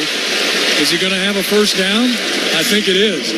Going to be close, but now DK is going to come off the field as he was tackled hard on the far side of the field. Yeah, he's definitely winning that battle with Patrick Surtain, the guy that they just paid, I think, almost $100 million over 4 years. Really good corner, really good cover corner. And he's been complaining about DK pushing off, but DK has him really frustrated. First down and 10 at his own 23, tight slot far side. Motion across the formation. Here comes the end around. Laviska Shenault across the 20, spins out of one tackle and fights his way almost to the 25-yard line. There wasn't a lot of running room out there, but he made good on what room there was. Picks up a yard, maybe almost 2.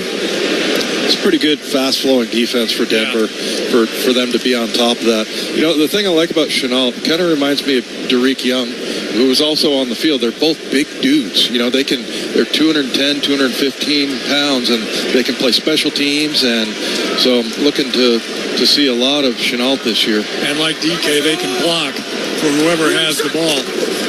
Here's a second down handoff straight ahead, and Walker again finds running room across the 30 to the 31. Ken Walker now over 100 yards rushing for the 7th time in his career. And again, Ryan Grubb, everybody talks about all the big explosive plays, but it's all based around being able to run the football. And Ken Walker's as good as there is in the league right now. Boy, he is so strong, but the quickness is really what's different, I think, for him this year. He's just fast, but also some of his quick twitch moves that he's putting on defenders out there is impressive. Quick throw far side. Charbonnet gets a block, tries to break a tackle. Can't. He's going to lose yardage on a third down. As again, the fast-flowing defense that you're talking about gets out to the far flat. Charbonnet didn't have a lot of chance out there. Singleton, among others, out there on that third down play. I thought when I watched the play unfold here a minute ago that Walker got a first down. He did not. They spotted it back behind the sticks. And so now it brings up a fourth down and a punt for the Seahawks. I'll tell you, Vance Joseph has done a really good job with this defense, looking at them so far anyway, because last year, if you look at their numbers, they were pretty much where the Seahawks were on every which we were not good. And, yeah, they look a lot better. Marvin Mims is the deep man. This is a high spiral kick. Mims back at his own 20. Looks for running room. And he's tripped and dropped. What a great play. Wow. First Seahawk down there. He was a blur. Well, of course he was. He's wearing 83. Tariq Young makes the tackle while he was being blocked. We'll take a break. 8:37 to play in the game. Seattle up 26-13. For the Seahawks, growth is a team effort. Coaches maximize your performance. Teammates push your limits. But in business, who's there to help you grow? Lumen, that's who. Like saving game day broadcasts from lag time, connecting 60,000 plus live fans at the stadium, delivering benefits of the cloud for your network, secure as a defensive line, legendary as the fans that cheer them on. Welcome to the on-demand network that meets your demands. Learn more at lumen.com. Services not available everywhere. If you're looking for fun, breathtaking views and outdoor dining, Snoqualmie Casino's the place for you. It's Mike Salk here for Snoqualmie Casino. No matter if it's a meeting like I've done, a night out with friends, a big date night with my wife, I know Snoqualmie Casino has it all. Plus, they open their outdoor dining, so come enjoy dinner overlooking the beautiful Snoqualmie Valley. 12 Moons and Vista Prime Steaks and Seafood offer outdoor dining, so grab a seat and dig in. You can browse the menus at snocasino.com. It is Seattle's closest, Snoqualmie Casino. Please game responsibly. Do you want to tackle COVID this season? Ask your pharmacist or doctor about how a non-mRNA vaccine can help. Seahawks Radio is brought to you in part by Novavax, a proud partner of the Seattle Seahawks. Don't punt on getting your COVID vaccination. Novavax. COVID vaccines built different. Learn more at ChooseNovavax.com. Proud partner of the Seattle Seahawks. Hi, Seahawks fans. This is Tyler Lockett for Virginia Mason Franciscan Health. To be at my best entering each new season, I work on my strength, agility, and of course, my ability to catch the ball. But most importantly, is working on my mind, body, and overall wellness that gets me ready to perform at my peak. This means taking care of my mental health, eating well, and including routine visits with my primary care doc. As we get back to football, I encourage you to get back to your health. Schedule your annual visit online and talk with the doctor today at bmfh.org. Calling all 12s, the 2024 Fan of the Year contest is officially live. Nominate yourself for a fellow 12 to be the NFL Fan of the Year and represent Seattle. The lucky winner will score Super Bowl 59 tickets and compete for the title NFL's Ultimate Fan of the Year. Submit your nominations today to NFL.com/Fan of the Year. Denver's offense, 7 first downs, 2.8 yards of play, 4 of 16 on third downs and 2 turnovers. That is the Seahawks defense in a nutshell. 1st and 10 for Bo Nix and company. From his own 23, quick throw inside. Ball is caught. Julian Love is right there on top of the receiver. Vele. Going to be a gain of 6. 2nd down. Well, they're going to call it 5.5 yards as the Broncos get right back to the line of scrimmage. Nix again from the shotgun. Wide outs to each side. Play fake again. Looking to throw is Nix. Throws far side flat. Ball is caught again by Vele. Boy, he is hammered.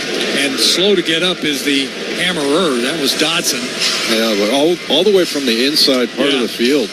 And that's the thing that you see with how fast they're playing. Witherspoon's able to take a shot out there and, just try to make a big play like Kayvon Wallace did earlier as far as popping the ball out. And, but if he misses the tackle, there's always somebody right there. And in that case, it was Dodson. 1st and 10 for the Broncos at their own 36. Nix under center, going to drop back and throw. Being rushed, gets rid of the football, and a flag is down, and they may get somebody for hitting the quarterback. Big Cat was there. He was bringing some pressure. You got to be so careful when you're rushing a passer. Now they're going to talk about it. This is already more conversation than I've seen for a while on a roughing the passer call. Boy, Nix threw that one up for grabs, too. That looked like that first pick that Gino threw, where he threw it right up. It just happened that it wasn't anywhere near. After replay assist, there's no foul for a personal foul from the head neck area. It's 2nd down. I was just going to say, the way it took them a while and the 2 officials were standing out there talking, that they must be getting a chat from upstairs on it, and good call, happily. Was that Williams or Dre Jones? Both of those guys were there. I'm not sure who was involved in that particular It was like a hit. forearm to the chest kind of, I think, from Dre Jones. I like that they err on that side. I mean, give the defense a break every once in a while. Sure, yeah. 2nd down and 10 at his own 36. 7:26 to play in the game, and Seattle leads by 13. Nix brings him up. Wide outs to both sides, but neither is split out too far. Single setback behind him. The toss comes to McLaughlin near side, and man, he's going nowhere. And it's Big Cat again. He is just everywhere back there. And assist with Morris, who was helping in on the tackle. A 1-yard gain. There's just nobody that's been able to block Big Cat Williams today. Yeah, and the thing about him is he's as big as any offensive tackle in the league. I mean, he is a monster, and he can play anywhere on that line, including coming off the edge. And that's one of the reasons why they gave him the big contract. They're kind of building their defense around him. 3rd down and 9. Slot left side, single setback. Nix from the shotgun. Here comes the rush. Nix throws far side. Ball is caught, but again a sure tackle keeps Troutman from getting out of bounds. No, that was Greg Dulcich, the tight end. Keeps him from getting to the sidelines and to get the 1st down. It's going to be 4th down after that 7-yard reception, and the offense is going to stay on the field for Sean Payton. 4th down and 2. Big play for the Seahawks defense. The big play for a rookie quarterback. Yes, Coming in here with this noise, and then game's on the line. 4th down. We'll see if he can handle it. Reynolds goes wide to the far side. Sutton wide to the near side. Shotgun formation. Nix, pressure coming, throw inside. Ball is caught on a slant route in a dangerous part of the field because he just got leveled. But that was Josh Reynolds who hung on a 7-yard gain. Yeah, Jenkins with a big hit there, and a lot of times you see that get a penalty, but he was able to keep his head out of it and hit him with his shoulder. Or jar the ball loose. 1st and 10 from the 49. Nix again going to throw. This time, the receiver falls down, and the defensive back, Trey Brown, kind of falls on top of him. He was intended out there for Cortland Sutton. That one sailed over everybody's head. Stops the clock with 5:37 to play and brings up 2nd down and 10. It's funny, Reek was saying he thought that got tipped at the line of scrimmage. I don't know if maybe he felt guilty for holding on to the receiver a little bit, but I'm not sure if we were able to get a finger on that or not, but it sailed as if it was tipped. Again, a tight slot left side on 2nd down and 10. Quick a fake toss. Nix rolls to the right, throws back in the middle, intercepted. And it's Reek Woolen who steps right in front of the receiver, Cortland Sutton. I don't think Bo Nix ever saw him. He rolls out to the right. He throws a dart, and there were nothing but blue jerseys and one receiver there. Woolen comes down with the 2nd pick of the game for the Seahawks. We'll pause 10 seconds for station identification on the Umpqua Bank Radio Network. Seahawks football all season long. Touchdown, Seahawks! On KIRO Seattle, KIRO FM HD2 Tacoma, Seattle. Boy, another big play by the defense. Offense now out on the field, and they'll have the ball 1st and 10 at their own 38-yard line with 5.5 ticks left on the clock. Boy, Reek Woolen coming all the way from the other side of the football to get that interception. Here's Gino turning, handing to Charbonnet, who stutter steps at the line. Now gets and turns outside on the far side, gets maybe a yard, close to the 40-yard line before he's knocked off his feet. And once again, a fast-flowing defense for these Denver Broncos gets outside to meet him and slow him down and hold him to a yard gain. But the clock continues to move. Seahawks have all 3 timeouts, as do the Broncos. But Seattle has that 13-point lead. Well, I'm so happy for Reek Woolen. He's made a couple of plays out here. He had a great preseason, and it's paying off for him so far. But, yeah, I mean, I don't think he played the way he wanted to last year. Had a great rookie year, but he's playing really well so far. Play fake. Jackson Smith and Jigba was in motion from left to right. A flag is down. There might be a horse collar tackle. No, it looks like an interference call is going to be. So somebody was downfield blocking as that ball was being thrown, and you can't do that. You got to wait. Pass interference. Offense, number 14. 10-yard penalty. 2nd down. So they're going to say Gino was blocking just before the ball was thrown. That's the DK. I beg your pardon, DK. I feel like we get that penalty a lot.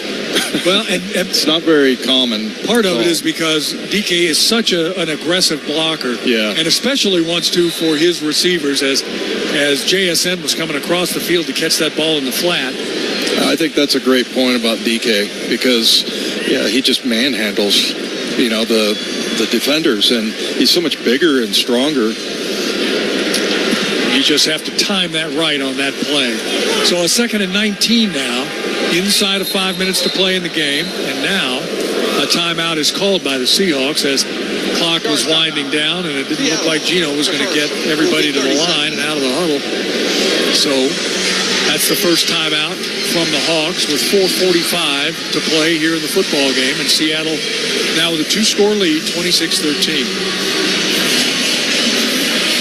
And Mike McDonald, I thought, early on, that was kind of a rough start, and especially for the offense. But they made some great halftime adjustments. Sometimes those are a little overrated because it's only like 10, 12 minutes that you have in there. But you get a chance to get in there out of the crowd and get up on the board every once in a while. And, they certainly fixed some things offensively. And one of them was get Ken Walker the ball. Yeah. One of the things that we can say that never changes about football, and regardless of who the coach is, you can't win it in the first quarter, but you can in the fourth. And so everybody kind of calmed down in the first quarter, and here we are in the fourth. The Seahawks lead. 2nd and 19. Gino, look out, tries to dump a screen pass. And you know about screen passes, you kind of hit the guy and then let him go, but you got to hit him first, as Gino just had nowhere to go, as he had to get rid of the ball before the screen receiver was even in position. That's something hasn't really been part of Seattle's offense over the last several years, and I just think it's a matter of working on it. If somebody wants to get that done, I think it's going to be Mike McDonald, but it is about timing, and you're right, you can't just let the defender go. You got to give him a pretty good shot and make him, sell it that you're actually blocking, pass blocking, and then before you take off and try to set up the screen. JSN in motion, but the handoff goes to Charbonnet, and he's hit at the line of scrimmage. Nothing doing. So, unfortunately for the Seahawks, and a timeout called on the far side to preserve a little bit of the time. Denver calls the timeout. Just Seahawks could not kind of get out of their own way, especially up front on that drive. And it'll be 4th down and a mile. And so here comes Michael Dixon once again to try to flip the field. And we've seen a couple of shots on our monitor here in the booth of Mike McDonald along the sidelines. And you can almost read his mind as he looks up at the scoreboard saying, clock, please, just keep rolling. Let's just wind this thing down, get out of here with a nice opening day win. Yeah. And let's also play a little better and clean up some of the mistakes they have defensively and for the most part offensively here in this second half, but that drive wasn't very good. I was going to apologize for that boring explanation of the screenplay, but let's get into the punt, Steve. Okay, it's Michael Dixon. He'll be punting from just outside his own 15-yard line. Deep man once again is Mims. And here's kind of a wobbly line drive as Mims runs up on it at the 30. He's got running room 40, 45, and pushed out of bounds, far sideline. So that didn't exactly work out the way the Seahawks wanted it either, as the Broncos now have good field position. Say 12's Seahawks Central is must-see TV every Thursday night on Kong. Derek Hall's mic'd up for today's game and featured in Thursday's show, and Mike McDonald sits down one-on-one with Paul Sylvie. Catch Paul and Dave Wyman on Seahawks Central Thursdays at 9:30 p.m. on Kong and Fridays at 7:30 p.m. on King 5. Paul Sylvie, now there's a professional. Yeah. Finally, I get to work with a professional. I was just going to say, some people are lucky in this world, and you're lucky at times and unlucky at others, Dave. And this is one of your unlucky times. 1st and 10 from his own 46. Nick's got to scramble out. He's going to run. He's got all kinds of room. Nobody turned around and saw him running up the far side. One of the Seahawks was held big time. I think it was Big Cat. Leonard Williams was held. No flag. And just like that, Bo Nix rips off 23 yards. And Jerome Baker was kind of leading the way. He had no idea that Nix was running basically on his heels because he's man-to-man coverage looking downfield. So 1st and 10 at the Seahawks 31. Hawks have done a good job in keeping the Broncos out of the end zone. Nick's going to throw a slant inside, and he was throwing it, I'm not sure to whom. Yeah, he had to let go of that really early because Spoon was coming off the edge. It was between two receivers. Josh Reynolds was running a slant, but he threw it behind Reynolds. Yeah, he had no other option with Witherspoon coming off the edge unblocked. It did stop the clock at 4:17. 2nd and 10 now from the Seattle 31. Nix has Williams with him in the backfield and has 3 receivers to the near side, single wide out far side. Waiting for, now takes the shotgun snap, steps up, throws a quick slant route, far side. Ball is caught at the 25, and Baker is right there to make the tackle on Sutton. A 6-yard pickup. Clock keeps moving. Denver again down to 1 timeout. No, I beg your pardon, they still have 2. But the clock keeps moving inside of 4 minutes. 3rd down and 4. Bo Nix, 4 of 17 on 3rd down. Seahawks look like they want to blitz. Do they or not?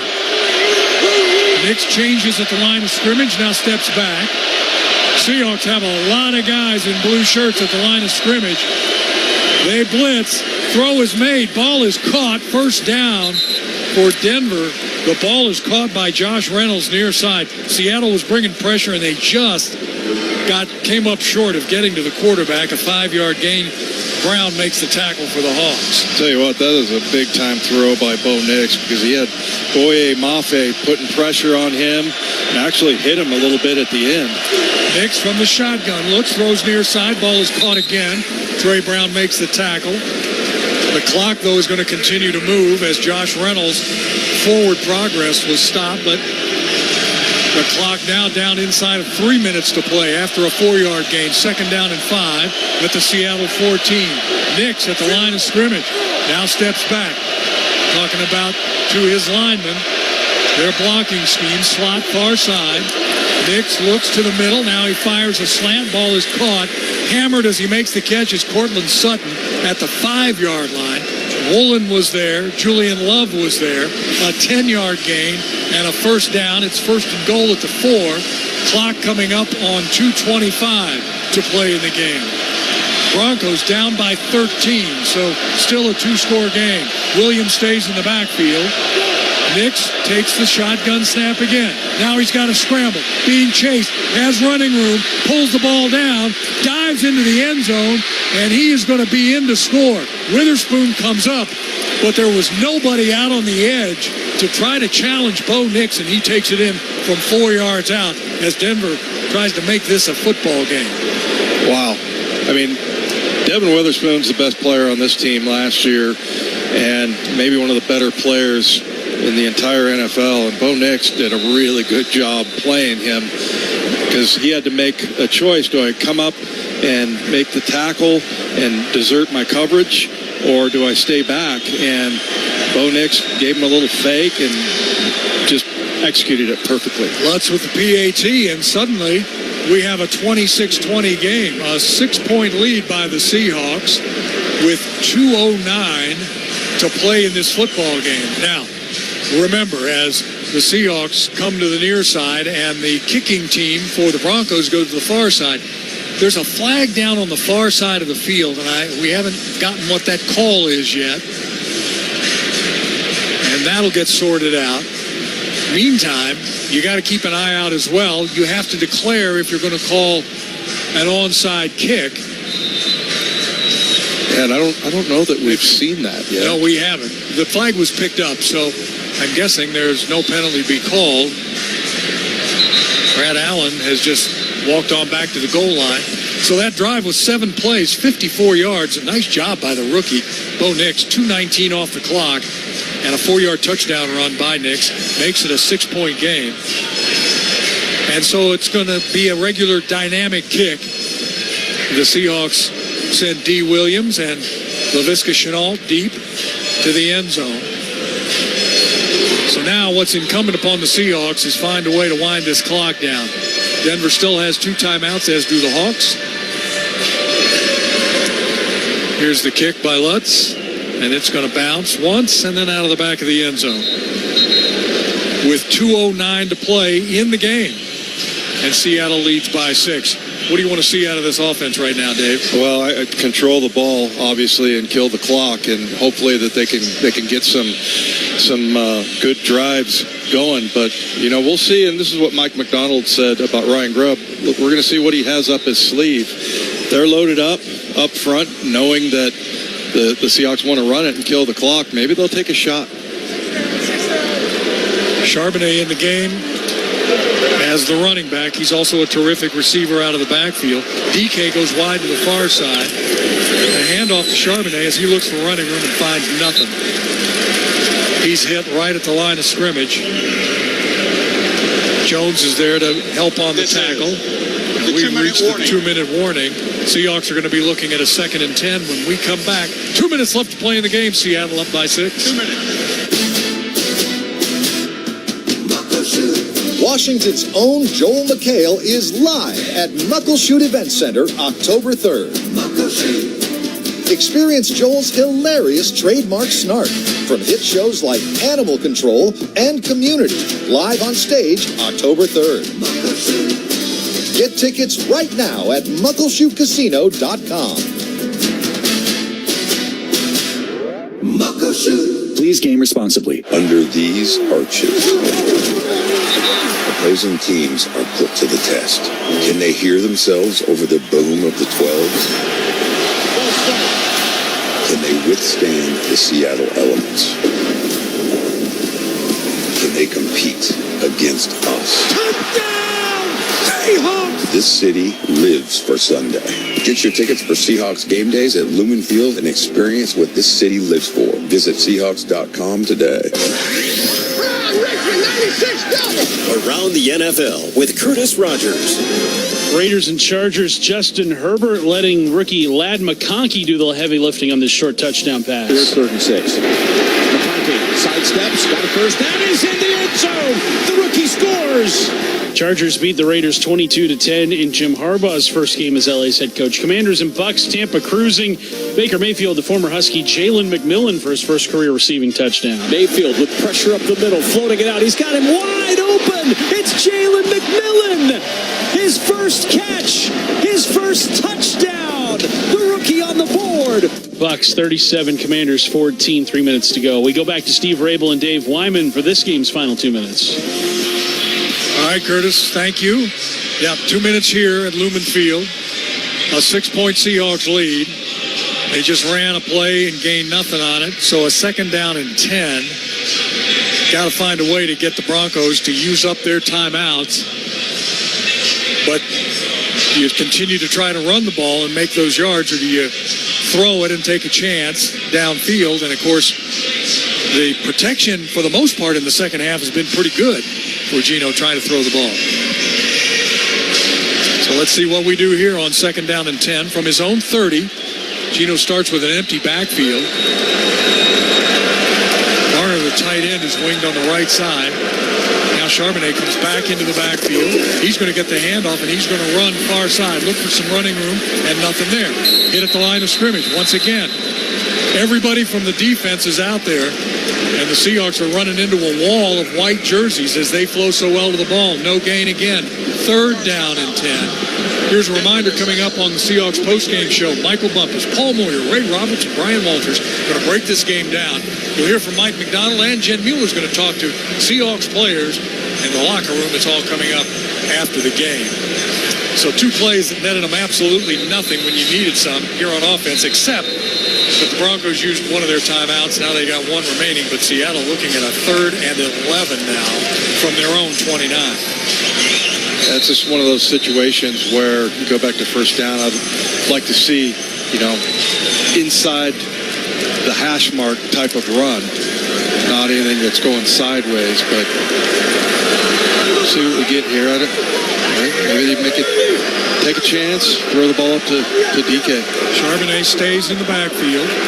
Tight slot on the left side is JSN. Oh, jumping into the neutral zone, the Broncos. That's a good thing. Free play, throw to Noah Fant. Makes the catch. He's going to be close to the 1st down.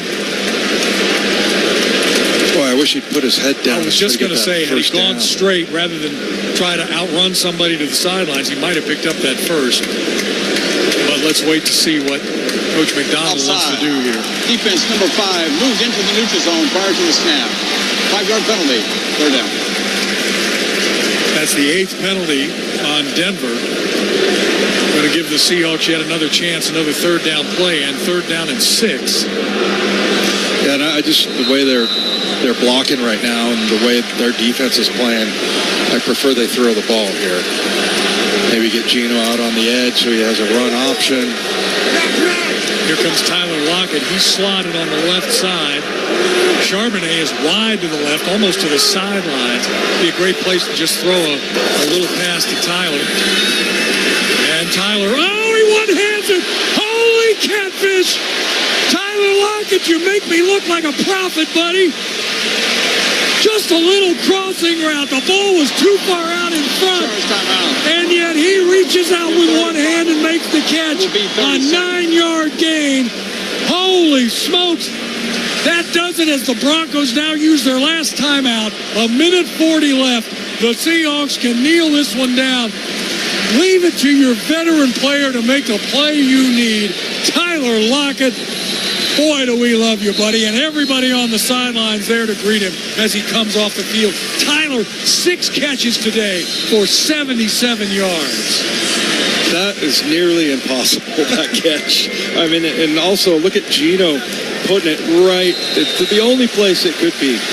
The only place. So just awesome for Tyler. We talk a lot about DK and JSN and all these other targets, but don't forget about the old man. 1 kneel down there in the books. The clock continues to move. Down to 1:22 and counting. Denver can't stop the clock. Wow. You can win it in the fourth quarter, by golly, and the Seahawks just did. But with a huge hand to Tyler Lockett on that catch that you had to have. Gino again with another kneel down. There you go. And now the clock is going to continue to tick, and we'll take one more kneel down, and then that's going to do it. The thing you got to say about this offense, Steve, I don't know that I remember a team having that bad of a day and then correcting it by the end of the game. And especially coming out in the third quarter, running the ball the way they did. I mean, it was really a disaster. The first part, I mean, you throw an interception, you get a couple of sacks. I mean, it turned that whole thing around. And so the Mike McDonald era has begun in Seattle, and it starts with a win. The Seahawks, as we know, always difficult to win here, for anybody to beat the Seahawks here at home. And the Denver Broncos could not do it in large measure to the guy that Jen Mueller has on the field right now, Tyler Lockett. And he's worried about looking good on radio. And Tyler, it doesn't matter because that catch was all this team needed.